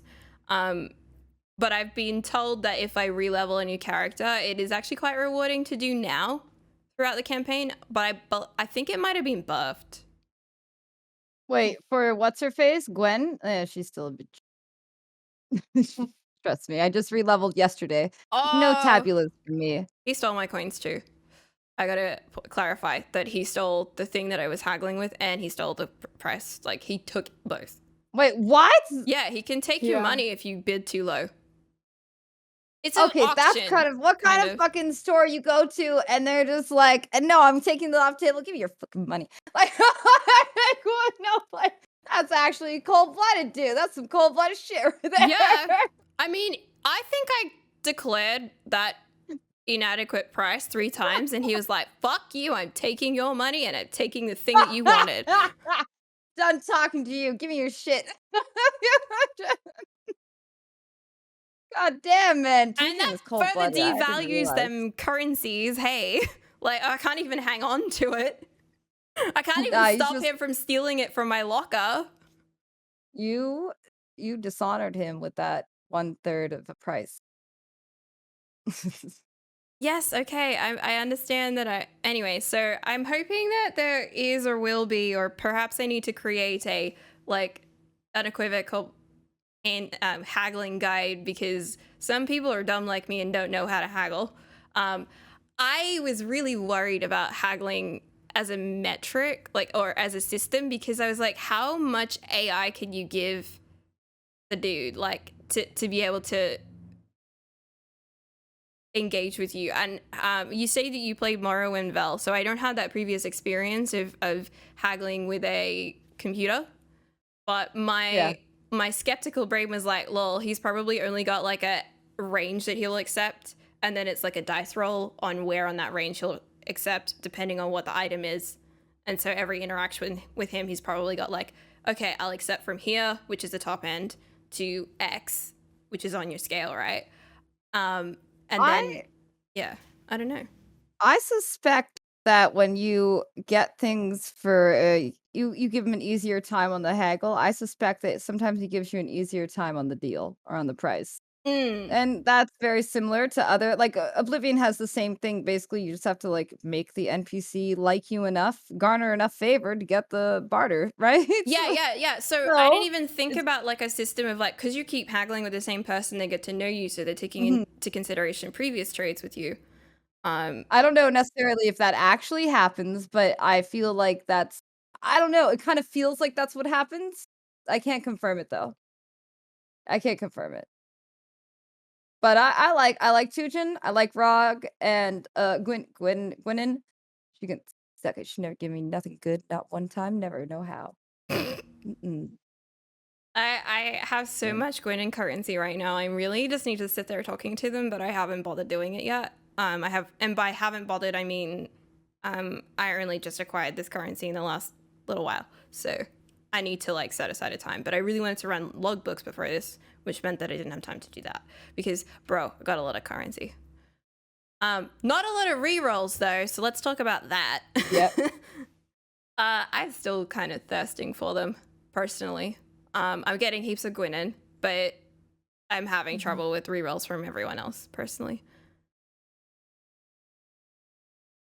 Tujin's the worst so far, but Danik gives you those to get Tujins. However, Danig is one of the rare ones to find in maps, so Yeah, I think I've had like 5 or less of his. yeah. I don't think I found very many at all. So I found like probably 10 total of Danigs, and he never, like, I've used probably 5 of them to try to get logbooks, and he never offered them to me. But yeah, everybody but Gwenin. It's like everybody is in like less than 20 rerolls, and then Gwenin has 115, and I'm like, yeah. what? Why? There is a weird buzzing sound in the background of your mic. Oh, I had to turn on my AC. I can turn it off. It's insanely hot. It's burning where Noodle is. It's 40 degrees where I am. We're dying. I'm so sorry. Yeah. I've been there many times. Yeah. I can't Australians, I get it. How do you live? I can survive for a bit longer without it. So I'm Thank sorry if you. the fan is a little I makes it can't hear low. your fan. Oh, the fan you're using on your, yeah, I can't hear it, Yeah. but I can't hear it's it. fine.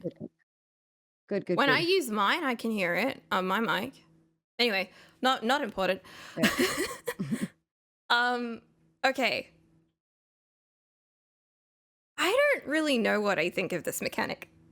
I feel like it has so many layers to it. Like, if I try to break it down, it prompted me to want to do like I can't understand how things work without kind of trying to figure out how they were planned to work. So trying to reverse engineer it and figure out, I was thinking I'm going to understand this better if I try to map what the player does and from start to finish and how GGG intended them to experience it, and then figure out that that's how I need to do the things. But then they also give you not too many. They give you a bunch of options. For example, what we were talking about before with Noodle, like you can just run logbooks so that you can get heaps of bank, or you can engage with like reading what Danik or listening to what Danik has to say, and then know, oh, well, this is how I'm gonna find them on the boss encounters or the lore, which might lead to the big boss encounter.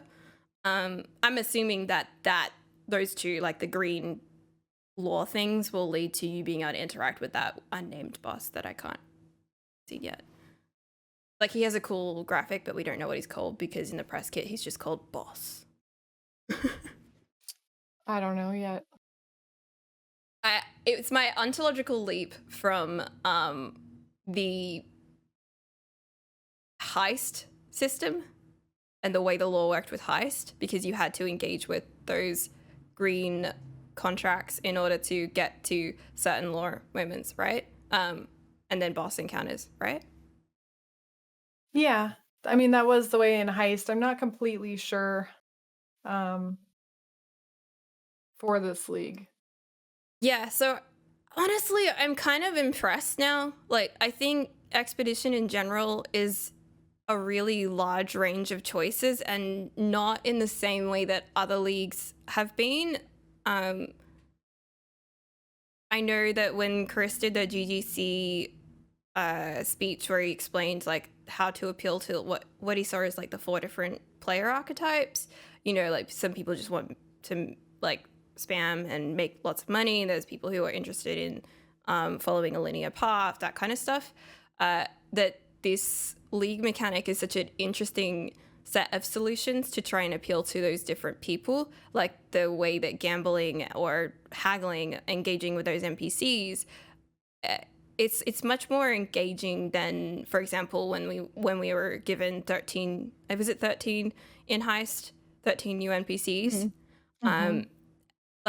Like those people have very distinct personalities and laws and histories behind them, but as far as our individual interactions with them, they just followed us around and kind of annoyed us for not being fast enough or good enough at their jobs. Like, the NPCs here, they genuinely reward you. So I can understand some of the decisions around the game design, putting a lot of the rewards behind them.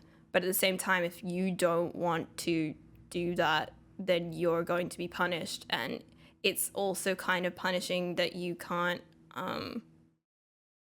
pick and choose I guess. Or you can, but you'll have less rewards. I guess. What do you mean?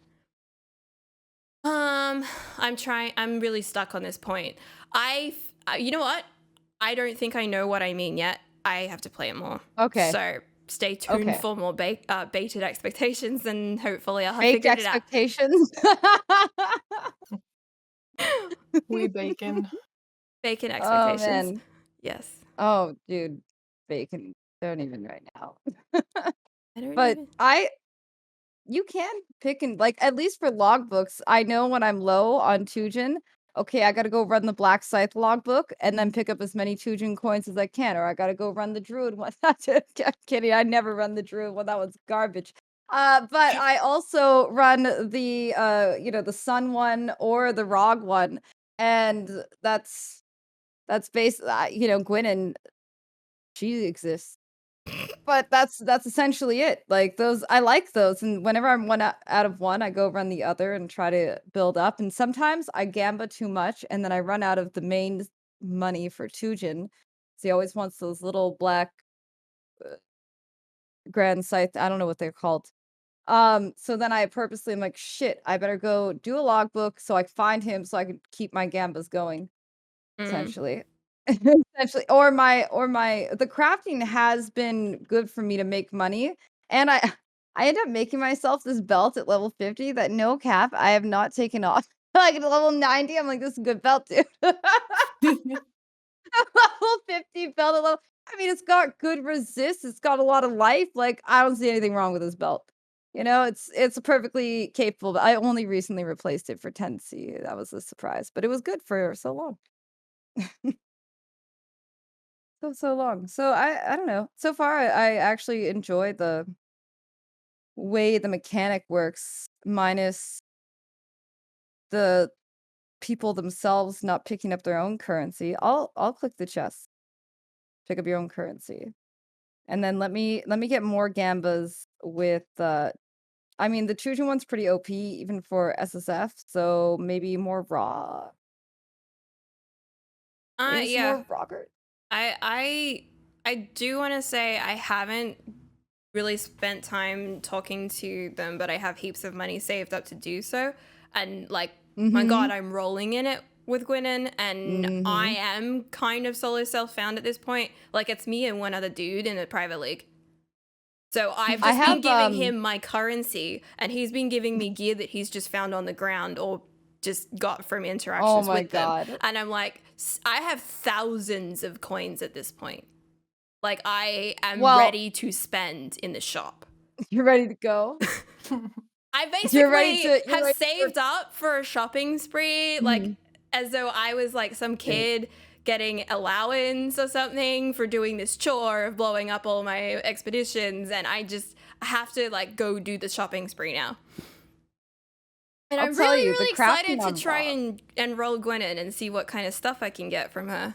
Oh yeah, I have a Gwynn macro. Well, you just a copy pasta for you to find the most valuable bases and just try to gamba those. The ones give you headhunters and all that kind of stuff. Yeah. There's a tool. has a cheat sheet. There's a tool as well. It's a little. Yeah, there's a GitHub it's tool. a little like scuffed, right? But it works well enough. It was like a search thing that you just plug in so that it highlights the bases that you want.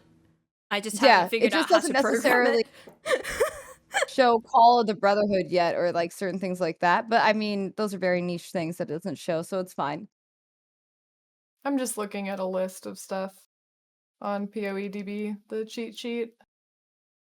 I feel like a lot of those tools are always developed with softcore trade in mind, and I'm like, cool, I don't really want a gamba for a headhunter. Like, even if I got one, I don't. I mean, I guess I'd try it. Why but not? Like, because what the fuck am I gonna do? Port to trade so I can sell it? Like, I don't care. I'm not gonna play and trade. Just use it. I don't want to play with headhunter, and I'm not gonna go into one. Why not? But why not though? I don't like the design of headhunter, and I don't want to play with it. I don't want to. I don't want to trivialize. What has my headhunter ever done to you? Look, I'm just gonna get. You're baiting me in my own show. Oh, poor headhunters. Never And done now anything I'm just wrong gonna its have entire people life. in the YouTube comments who made it this far into the episode going, we're never gonna listen to Pie by Pie again because we like Headhunter. And actually, you know what? Unsubscribe. Fuck this No, podcast. no, No. no. We like No. all people who like Headhunter and don't like Headhunter. That's not. Yeah, all headhunter people or non are totally fine. I just don't care Totally for fine. it. Well, you're not alone. There are people in my chat that say delete it from the game, and honestly, I never get it because like I don't chase it, so I don't care. But you know, delete it, don't delete it. Whenever I have it, I use it, and then I don't have it, and I get rid of it. Like it's fine. Baylor's in the chat right now saying people are allowed to be wrong, and I'm like, you fucking traitor, because you were on this horse. Oh, He was on this horse. He was the one who lectured me for years on the trials and the really? shortcomings and the trivializing of Headhunter, and now my boy is a metacuck. He likes playing with Headhunter now after years of these lectures. You want to say hentai? I heard that. Anyway, I heard that. That's a tangent I was not anticipating on going down for this, and I'm scared for the rest of the podcast. No, everybody feels divisive about headhunters. It's totally fine. I just don't care for it. That's fine. Yeah. They're, you like them, you don't like them, use them, you don't use them. I just don't want it. I just don't want it. I don't care. Yeah. I can kill stuff without it. Right now, I don't kill stuff that well, but I think we're nearly ready for that. But I think before we do that, Noodle, do you want to go into lore? We've been meandering this whole podcast. All right. The thing is, I want to preface this with I listened to Noodle TLDR the lore, but she has a whole costume prepared. The TLDR was like 12 minutes in a Twitch highlight on her channel. Like that's how long it took her to tell us this story. So if you made it this far into the show, strap in. This one is going to be a bunch of talking, and she's going to have to take some sips in the middle because she's going to run out of voice. This is true. I'm taking you on a journey about an expedition. All right, I literally printed out notes because I'm going to try to be as comprehensive as I can, but also I'm going to completely wing it. This is just so that I hit the major points that were going on. It's a lot of stuff. If you're looking for a video, keep waiting. It's going to be a bit. Okay, so we have our 4 Calgar people, right? There's 4 people who are coming. We got Danig, Rog, Tujin, and Gwenin. Danig is big boy hero man who's the leader of their party. He also doesn't believe in gems and thinks the power was inside you all along. I feel like that's some kind of cruel joke from GGG about power nerfs, but whatever. We'll move on from that. So Rog is here to investigate the Order of the Chalice. Danig is specifically looking for Knights of the Sun, and these are kind of the different factions of the people who were actually there in the past for the expedition. We will get to that. Rog is best boy. He also makes figurines for the party, and I'm pretty sure that means that their campaign is actually just an elaborate metaphor for playing Dungeons and Dragons. So then Gwynin and Tujin, they're cousins. They are descendants of a woman named Anest, who is actually the daughter of Medved and Varana. Now, talking about those peoples, there's Medved. He is the nature mystic, not a bear, leader of the druids of the once circle, now broken circle. We'll get to that. Varana, sexy badass leader of the Black Scythe mercenaries. Generally, she's just there to kill stuff. Then there is Utret. How do I say this? Okay, so I know how to say this name because there is a TV show called The Lost Kingdom, and there is a dude in that whose name is Uhtred, son of Uhtred. Uhtred. Yes. Yeah, Uhtred is the Order of the Chalice guy. He is basically a priest, and then there is Olroth, who is the leader of the Knights of the Sun, kind of like the leader of their group. So, we're going on this expedition because all of these current NPCs are like, hey, our ancestors came here and they left this super important thing called the Triskelion Flame. It's like, it's literally fire, but also it's magic fire. It can protect things, purify things, all this kind of stuff, and it got left on Rayclass, so they've been sent to come here to try to find it, and we're going around digging through stuff to find kind of information about what happened to the ancestors based on the little that they do know from back home. So, you start getting these logbooks. If you use my cheat sheet, you might get them a little bit, you might get the lore a little bit, the ancient Calgarian texts, which are written by a prime remembrancer. And here is what the fuck happened back then, alright? Val Cataclysm. First thing, start off with Fall of the Vol is the inciting incident to this entire situation. These people are hanging out in Calgary, which is probably somewhere to the east of the map. It's not on the map. GGG says that they've alluded to it before. I don't know what they're talking about. So the sky goes dark, the sun is red, meteors are falling, and Uhtred, who's the leader of the Order of the Chalice, which basically studies like stars and runes and magic and stuff, he was probably inciting on this, but either way, the king is like, hey guys, the sun is red. What's up with that? So he sends Ulroth, Uhtred, Medved, and Varana out, figure out what the hell's going. They just go on a boat.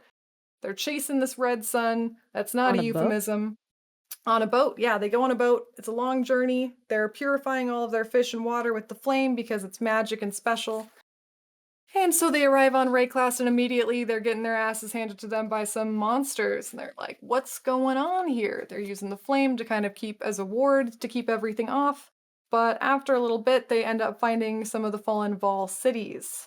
Notably, one of these is called Utsal, which we haven't seen before. And all the rich people there were seriously rich, greedy assholes who just took all their treasure and buried themselves in tombs and then flooded the tombs so nobody could get it. But all the other Vol people just kind of left their treasure Whack. around or something. Yeah, I know, right? Like, who cares? You're dead, but whatever.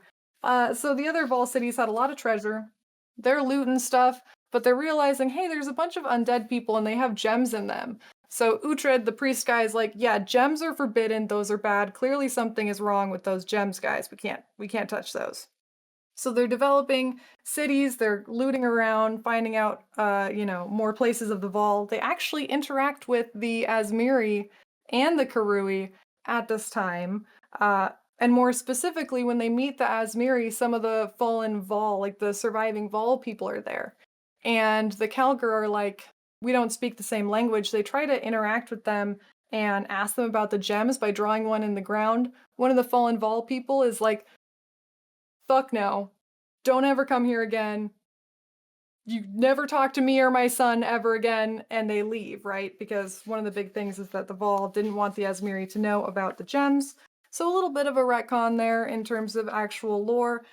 Anyway, they're just going about for 3 years, like making a bunch of villages, hanging out, using the flame to purify their foods and protect them from all these shambling monsters. But all of a sudden, there's kind of like an organization within the enemies, and they're becoming a little bit more powerful and a little bit stronger. And there's so many villages now that not everyone can be protected by the flame. Varana, being a sexy badass, is like, you know what? We're gonna keep expanding. We're gonna go fight things out there, and you can't tell me what to do. We're gonna fight all this stuff. So they're just kind of all doing their own thing until this leader of whatever enemies kind of appears. And they call it the Empty-Eyed Fiend. Now, Ulroth describes this thing as being like the only one of its kind. It has arms that have hands. That's just normal arms. Arms that have mouths that feed on on their people, but instead of like eating them, it feeds on their screams, and it also steals young people into the night. And you know who that is? That is the Elder. What do we That is take? probably the Elder. His eyeballs. Ooh, I don't know. But this is probably before the Watchers came along. But I don't know if he has eyes, because they call him the Empty-Eyed Fiend. I don't know if Elder actually has any eyes, but Well, we either take it, way. right? We just rip it out. because we get the Oh, Watcher's eye. no, He's the those are eyes Watcher. from the people who tried to fight him. Oh, see, I thought they were his eye, like, because he watches and then eats them kids, you know? No, they're just innocent people's eyes that we're using for Oh, power. oh. Yeah, no.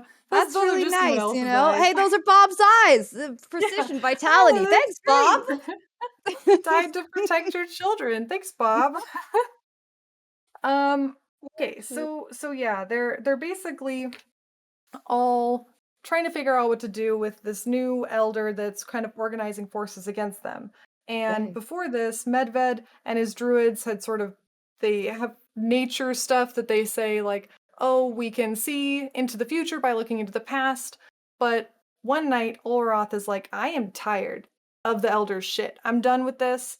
You know what I'm gonna do? I know that we said that the gems are forbidden. I'm gonna put one in my sword, and I'm gonna go face the elder. Now, Yikes. that was an interesting decision. He apparently cut off the elder's head, What? but all of the enemies were still like, I actually kind of want to be able to see now. I'm done with this bit.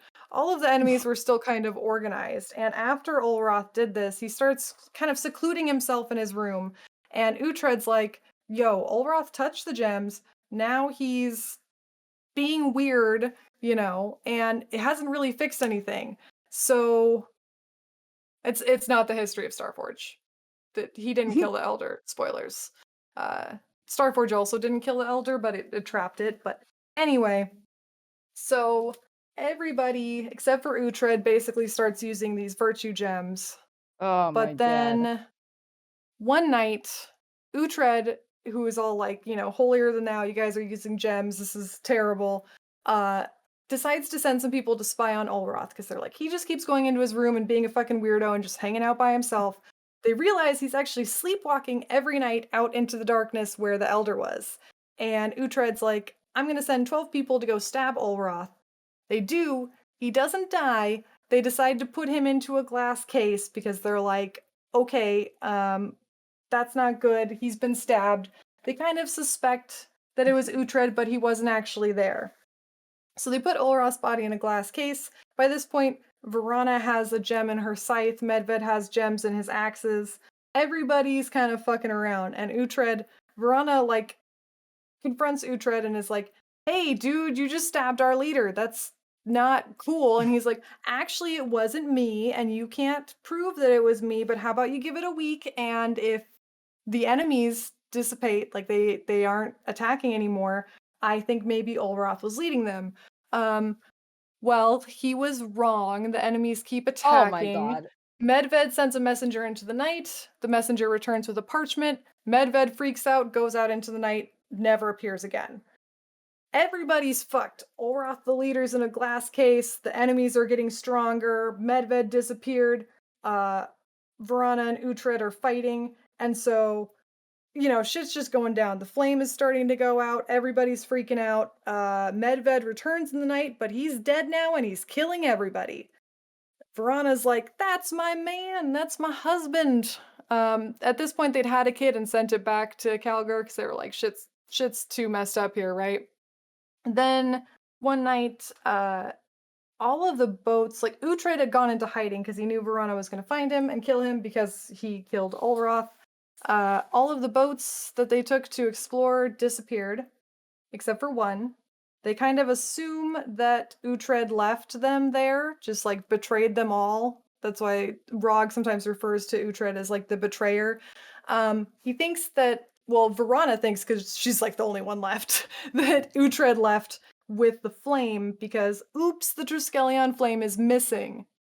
But then it turns out that Olroth is not in his glass case anymore.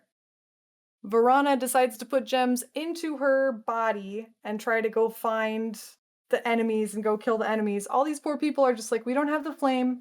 We don't have any of our leaders. Let's just go hide underground in the site that Uhtred was probably hiding in. And that's kind of where I'll have to end it. But basically the moral of the story is the cataclysm, the Vol cataclysm, like started it all. Triskelion Flame could purify everything, but then they got corrupted by Virtue Gems and the Elder, and everything got pretty fucked up. Hooray! And just how fucked are we, are you saying? I would For give it them. like a really solid fucked, because they were already pretty powerful, and we don't really know what happened with the flame. I mean, we do. I know. I don't necessarily want to give full spoilers for everything. I'm gonna leave some things, and also I left like fucking everything out. There's so much stuff. Oh, I bet. This video is going to be so stupid long. It's going to be so stupid long, but at least there's a lot of lore. And going back to last episode, I was talking about how I was worried that they were just going to talk about the Calgar people. And for like the first half of the lore, it sounds like it's that. And then as you start reading it, there's, ties to the Vol, ties to the Mhm. Elder, and actually potentially ties to the Proto Vol and some What other the shit interesting are those? things.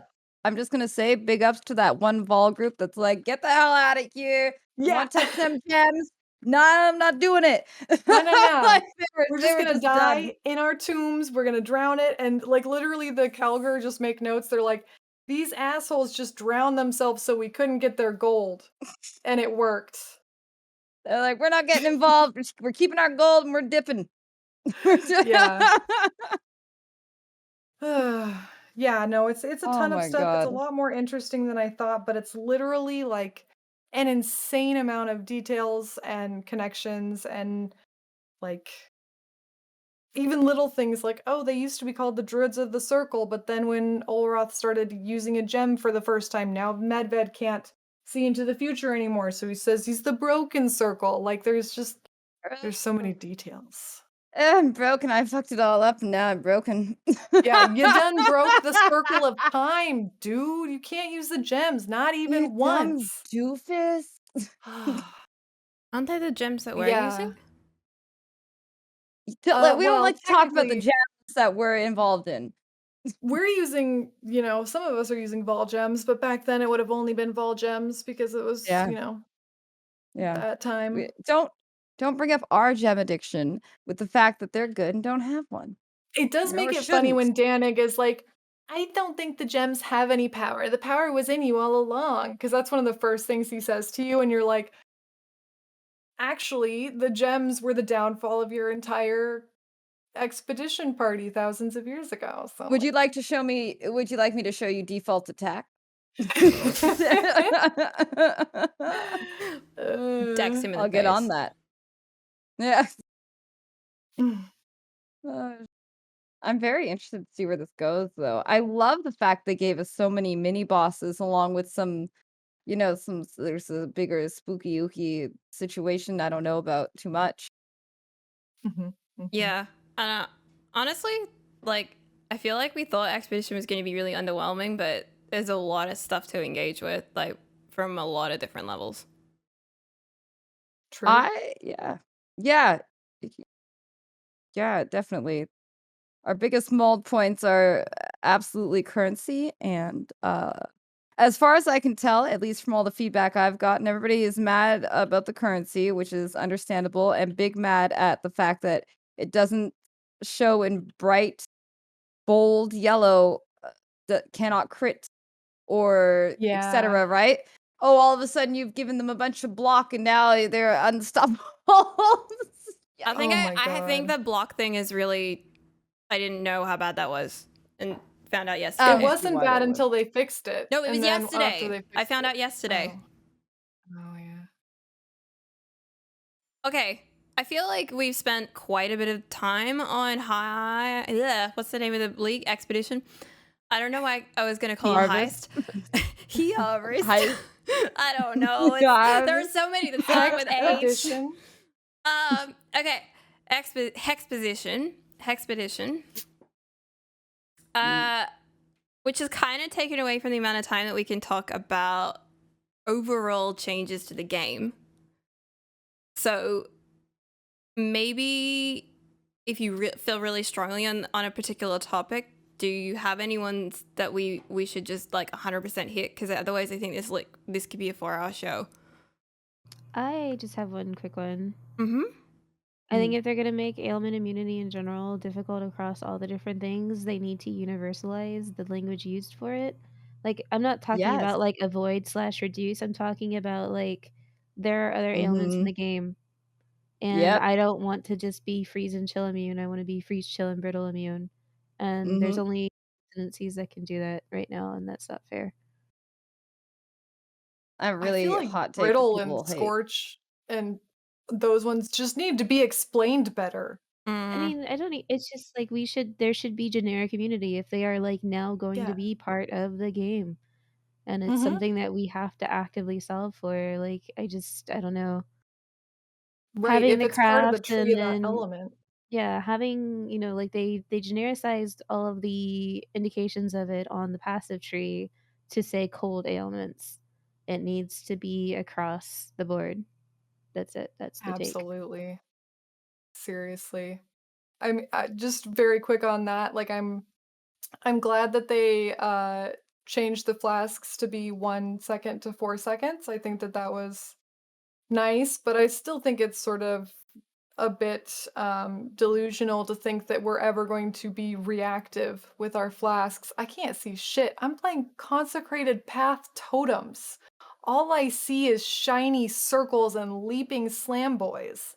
I can't tell, unless I'm standing perfectly still with no totem summoned, what ailment I have. Yeah, even the little sidebar thing doesn't really show it particularly well, but I have a real spicy take that nobody will like. I feel that this ailment immunity business that we all have such an issue with, if it's such a big problem, just cap it at 75%. Nobody can get pure ailment immunity and call it a fucking day. All right? Let's just be done with the whole ailment nonsense and just do it that way if they want to be all specific with this wording and not this way. Just be done with it. It does seem You like what they want. you don't want us to be ailment immune. So just cap it out at 70, 85%. Let me get shocked 15% of the time. That's gonna suck, but I mean, That's what flasks are for. that's what the flasks are. Exactly. Exactly. So I just like at this point, that I don't care. I'm really glad that they reduced the mana, especially just a random little target. Swift brand got unjustly mana multied out the ass, and they got rid of it by like 20%. And I say thank you because like I'm the only person that everybody hates it. They're like, you got to click more. I like it. I feel engaged with the brand when I click it more, so I like it. I know that And they feeling. nerfed it unjustly on the mana, but they brought it back. I found it really hilarious that they immediately pedaled back on the mana issue, and it feels better, but it's still, it's still a nuisance. Yeah, it's something you have And to think about now, but it doesn't feel so punishing. Like before, Yeah. honestly, if Yeah. you didn't have like at least a level 8 clarity or something like Yeah. that, like worked into your build and take like Mhm. a Lyra, even if you don't need the crit multi, like you were screwed. Yeah, exactly. Like you just, especially if you were so poor Marauder boy. Like, I oh, you literally want mana? took Lyra No. because I was a marauder. It's not nice. I got my But necklace you on. need those skill points.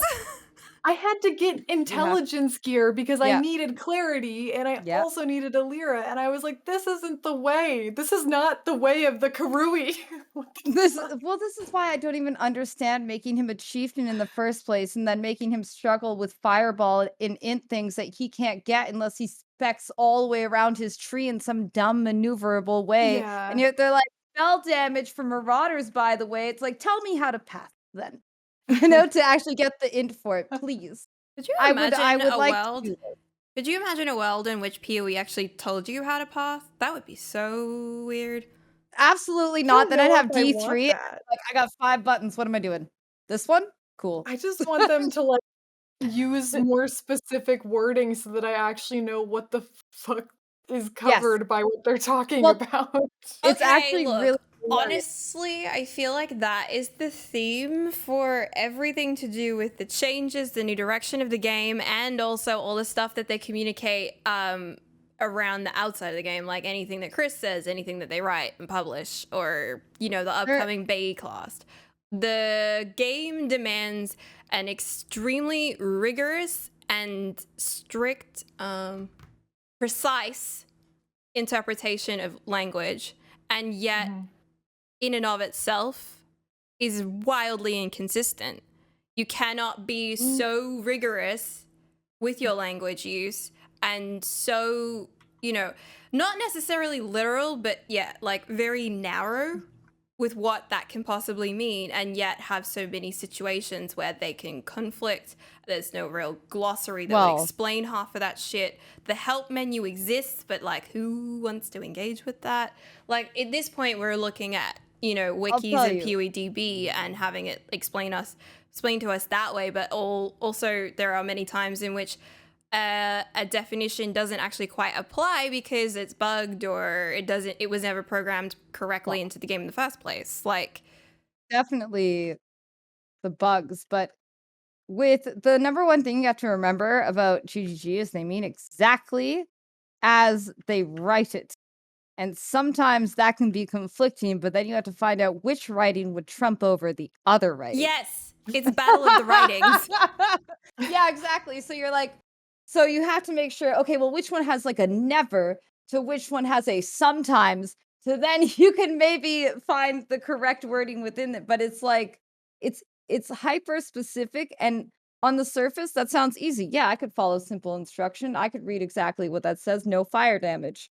However, then you make it interact with this thing, and next thing I know, sometimes fire damage, maybe sometimes fire damage. Like, it's just how it is. It's just they just have they could really use less words to talk about what they mean. Just say Actually, what I you think mean. they make their own mess by being so convoluted with the language. Dude, I tried to read what Trinity support did, and I completely missed the point, and I did not have it on correctly. But I was just like, "What is all this words? Just tell me, how do I plug it in?"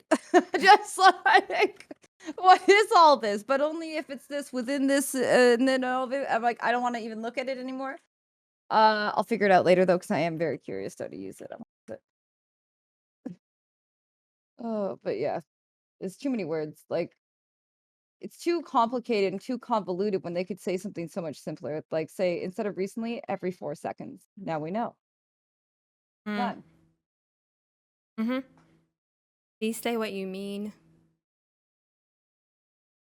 Yes. Don't leave it open to interpretation. That's the thing, though. They do say what they mean. However, they said what they meant on that other thing, and now somehow those things, they both mean that. Yeah. But together, it's something new. Oh, no. So frustrating. I'm not really sure about the rest of the show. Like, if we really want to get into the specific changes and how they've affected you, or if you guys want to just like pull out a couple of key points, state them now, and then listen to this show that's going to happen with Chris tomorrow, and maybe reconvene on the overall direction of the game in a new episode. Yeah. Normally I wouldn't plan as part of the episode, but I feel like it needs to be said that we actually uncovered so much information about Expedition that it's sort of become the bulk of the episode. And we're melting. Yes, you guys It's are so melting. hot. I'm sweaty. Yeah. And okay. So I think the main things to cover in regards to 3.15, I'm just gonna say what my feeling has been like. I feel a lot more janky in the game. Thank you. I feel like there's a lot of times where I get hit and I'm stuck and I haven't got a way to fix that quite yet. Or I ran out of mana, or everything just feels like there's stops. And I know that that can be combat with better build design. And I spent a lot of time, not yesterday, but the day before, working on the direction and understanding exactly how to build and how this character is going to look, right? But I'm a little worried that I'm not actually going to be able to level it to 95 so that it has all the skill points that it needs to get to that point, because I'm dying a lot. That's where I'm at, and that's me on my first character. I want to get it to a good point, but right now it feels really bad. And it's not because it's a bad build. I just haven't quite solved all of the problems that GGG has presented with us with these changes. That's I will what say, I want to biggest say. thing I'm looking forward to is them making it so we can remove instilling orb crafts on the crafting bench, because I've rolled 25 on one flask and I cannot hit use when freeze, and it's worse. I cannot wait to take off that craft because it keeps using my flask when I don't want it Oh to. And no. I'm like, I'm 25 orbs in and it's stuck on poisoned, which is a different flask, so then it uses both of them. Oh my god. I'm looking forward to it so much because it's been so frustrating because it's my freeze flask and now it gets used when Oh my another thing god. happens, and I'm like, I can't wait. That's my light at the end of the tunnel Terrible. there. It's bad. I'm Terrible. glad they're fixing that though, because those orbs have a lot of different mods that they can roll. Yes, they do. Yes. Oh, Did you have a thing that you wanted to pull out about the game, Vel? about the game?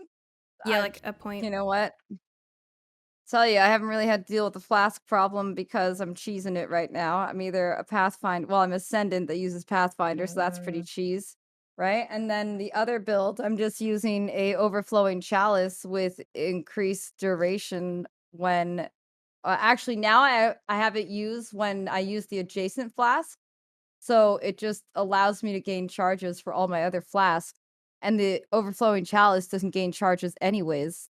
So why not just put on the enkindling, which makes it go longer?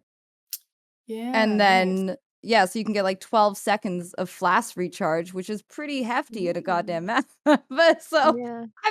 I've been cheesing it the entire time. That's why I haven't really noticed any of that. So if I'm like literally sulfur flask, overflowing chalice is in there now. Like pretty much. Nice.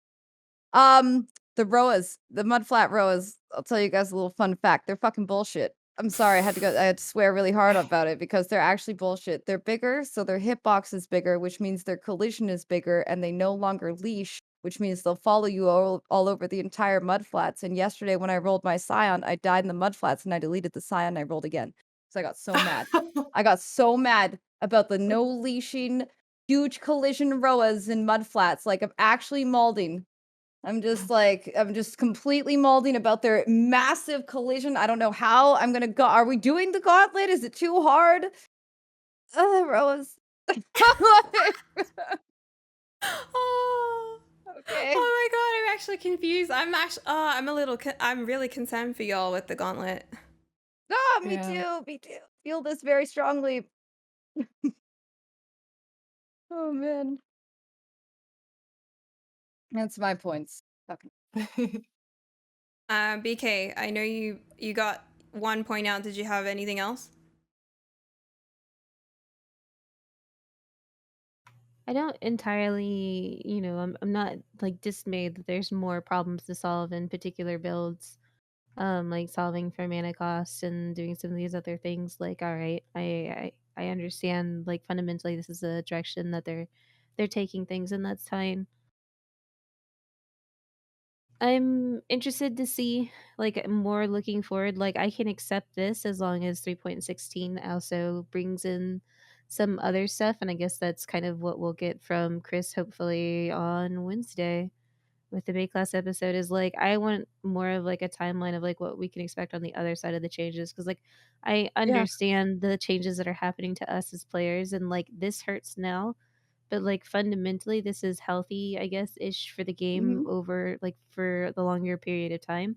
Like Yeah. this exists in other games as far as like number crunch and level Mhm. crunches and stat crunches. Like I've lived through these changes before, and as far Yep. as having like a build reduced by like 40 to 60%, like they did me dirty in 3.9, man. I won't ever forgive Yeah. them.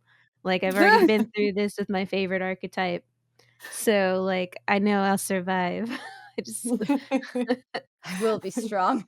so but I'm really wanting to know, like, how this fits in the larger equation of what's gonna happen to the game in these, like, next 2 years or so before we get PoE 2. And I Yeah. guess my biggest concern is monster damage. Well, with the great stat crunching comes the great overpowering. They're like, remember cluster jewels? You like them so much, we put a cluster in your cluster. Now you can cluster that cluster up, and bam, 1,800 notables. Oh god. You know? Oh my god. Endless You know, they're cluster just chains. Can you Pray imagine? for Path of Building It's crew. so stupid. But yeah, I do agree there will probably be an upswing, uh, as like a little peace offering after this league changes. Okay. My thinking going into this like discussion that they're gonna have with Chris, and probably as a couple of ending notes for this show, is that as a player base we want I think we want two things from GGG. We want transparency. You know, you don't have to like invite us into the office and like show us the innermost workings of the fridge. Like, I don't care that much. But yeah, the idea of like showing us what you're planning on doing, if you don't want to reveal all the information, perhaps the methodology behind why you're planning to do things that way would be a good stopgap. More sharing of the process by which you plan to get to your end game, so that we can feel like we're part of it. Because right now I feel like it's all just happening at us, and we feel very passive, and that's why a lot of players might feel like they're like kind of reverting into a victim state. That Yep. So yeah, the transparency thing, and then also follow through.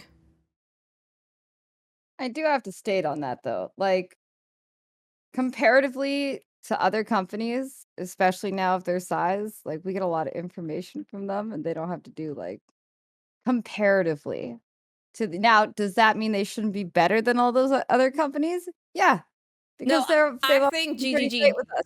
they are better than all those other companies, and that's why we hold Well, them that's to why this we stats. expect. Well, Yeah, we hold them exactly. to So this standard. technically, So yeah, but should we be the kind of people that just say, yeah, you should listen to that first? They've never listened to the players. They've given us some concessions, but they've always held true to their vision, even if we hated it. Because I cannot tell you. Remember the first time they nerfed ES down from like 1,000 ES pieces down to 800, and people are like, they ruined the game. They destroyed ES. No ES build's going to be viable again with 800 chess pieces instead of 1,000. You know, and they said that's too bad. It was too overpowered. They just did it, right? People were malding about it. Like, okay, everybody was pissed. But generally, we don't like, I don't think that we should necessarily hold them to the virtues of being a singular person when they're a corporation that's goal is to make money and follow out what their vision is. You know, they could absolutely dog us like some other companies do, but they don't in the exsanguinate business. Okay, You know? I understand why you're saying that, but my concern is that even though they are a corporation and their goal is to make a profit, say what of that you will. I understand that we live in a capitalist society and everybody needs money to live on. Like, do you think Blizzard listens to, like, Diablo listens to their player base? I don't care. Honestly, I don't think it matters. Then why do you? No, like I don't. Then why should it matter for them, who have their own vision? Right? Like, I'm why not do they saying get to held change because the they've game. done it? I'm not saying to change the game Yeah. though. But you're saying listen to the players, and whenever we do that, we fall into Diablo Oh territory. my god! But like you okay? Let me please explain what I meant by listen to the players, because I didn't actually say listen to the players. You just kind of put that in my mouth, and so is chat. So I think I miscommunicated what I was trying to say. I said this is what's important to the players. If they didn't care about like trying to explain themselves and trying to appease the player base, they wouldn't go to the effort of making this show tomorrow the next day with the boys. Like, the fact that they hold themselves to this standard, and that means that we can also hold them to this standard. And I'm not saying that means that players can, write a detailed way of how to fucking program the game. I so don't think players know the answer to their problems. Are you sure? I've read a No. lot of Reddit posts. Yeah. I People do can- not, but like, from the last 6 months journey that I've been on, learning how to be a UX designer, and from what I know and am inside me, like just the way that I think and work on things, I don't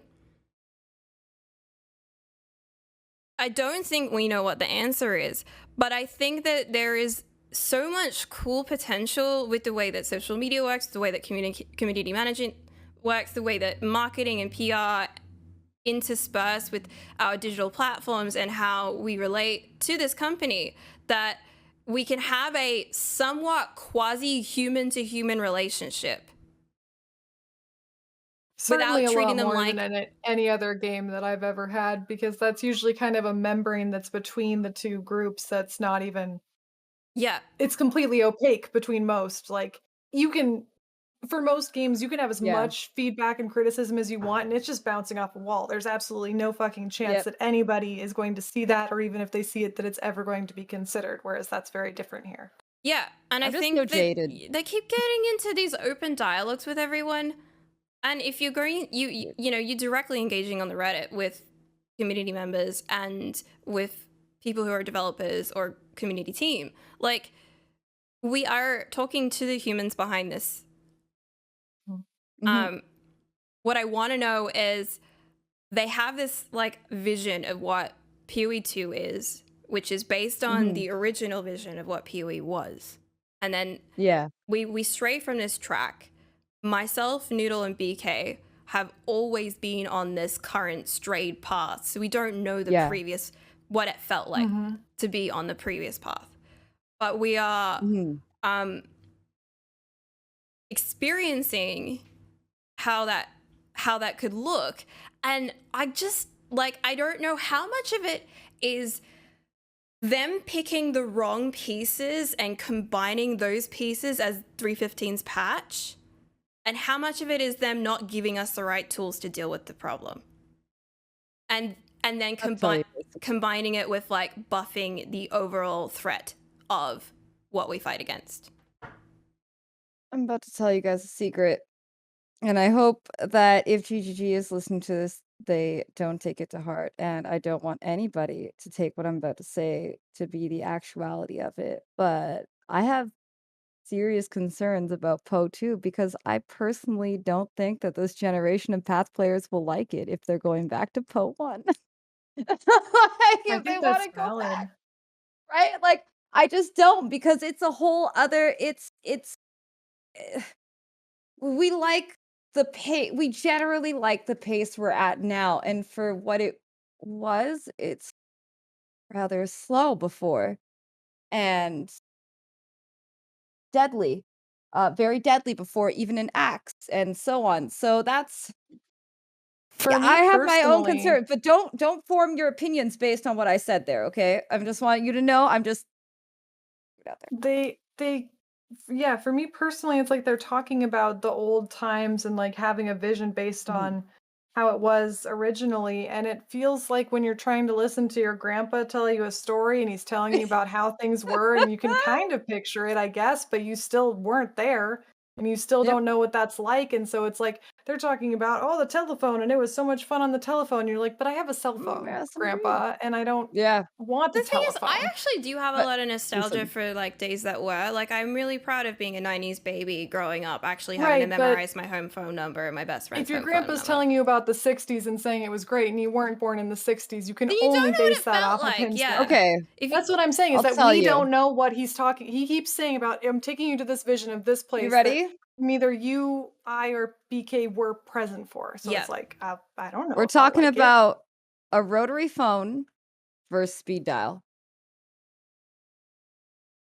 I don't like either of those. I love rotary phones. How could you say this? Because they're kind of fun, but they're so slow. That they're so slow.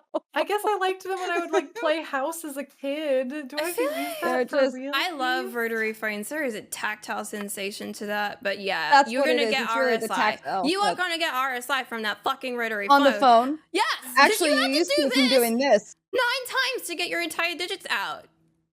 You used to get serious neck issues from holding a phone like this and doing that. That's basically what it is to headphones or a headset now. Like going like this when now I you're can't just believe free. that the like RSI elements that overlap between the phone analogy in this fucking game. Yeah, it really works here. It All actually really works. intentional. Yes, this was Um, very yes. well What constructed. I think there is scenario. like the solutions that I was talking about, the transparency, My the pager. the ability to be able to use your community management, your PR, and all that to engage with your player base, isn't mean like capitulating to everything that player base asks for. I mean saying we're going on a journey that we don't know what the destination is, so you need to like engage us more in that journey so that we feel invested in the outcome. I am here, like I want to see this through with PoE, with GGG. I root for them. I said in the Baeclast chat yesterday, like if GGG can't save this game, who the fuck can? Because like they are kings of this type of gameplay, whether it was PoE original vision or PoE currently. Or PoE 13. They made this. Yep. No one else has been capable of doing that. So there's no one else who could really get it to the point that it's going to be at. That's true. There's so many people that have come along the way with so many new ideas and so on, and their vision is just elaborated to a big monster with Yeah. spaghetti code, Yep. you know? And things to delete. Thank you everybody for joining. I think we covered some really good information about the Expedition League, and we got to talk about some really cool elements of what they're doing with Path of Exile Royale and also about the direction of the game. But I think that once we're getting to this giant conversation about the direction of the game, a little bit more time to listen to what GG has to say is going to inform our conversation. So we can pick this up after with a bit more nuance and understanding. So thanks for listening all the way to the end. I hope you enjoyed it. And I guess we got you hook, line, and sinker. We will see you on the next one. Bye-bye.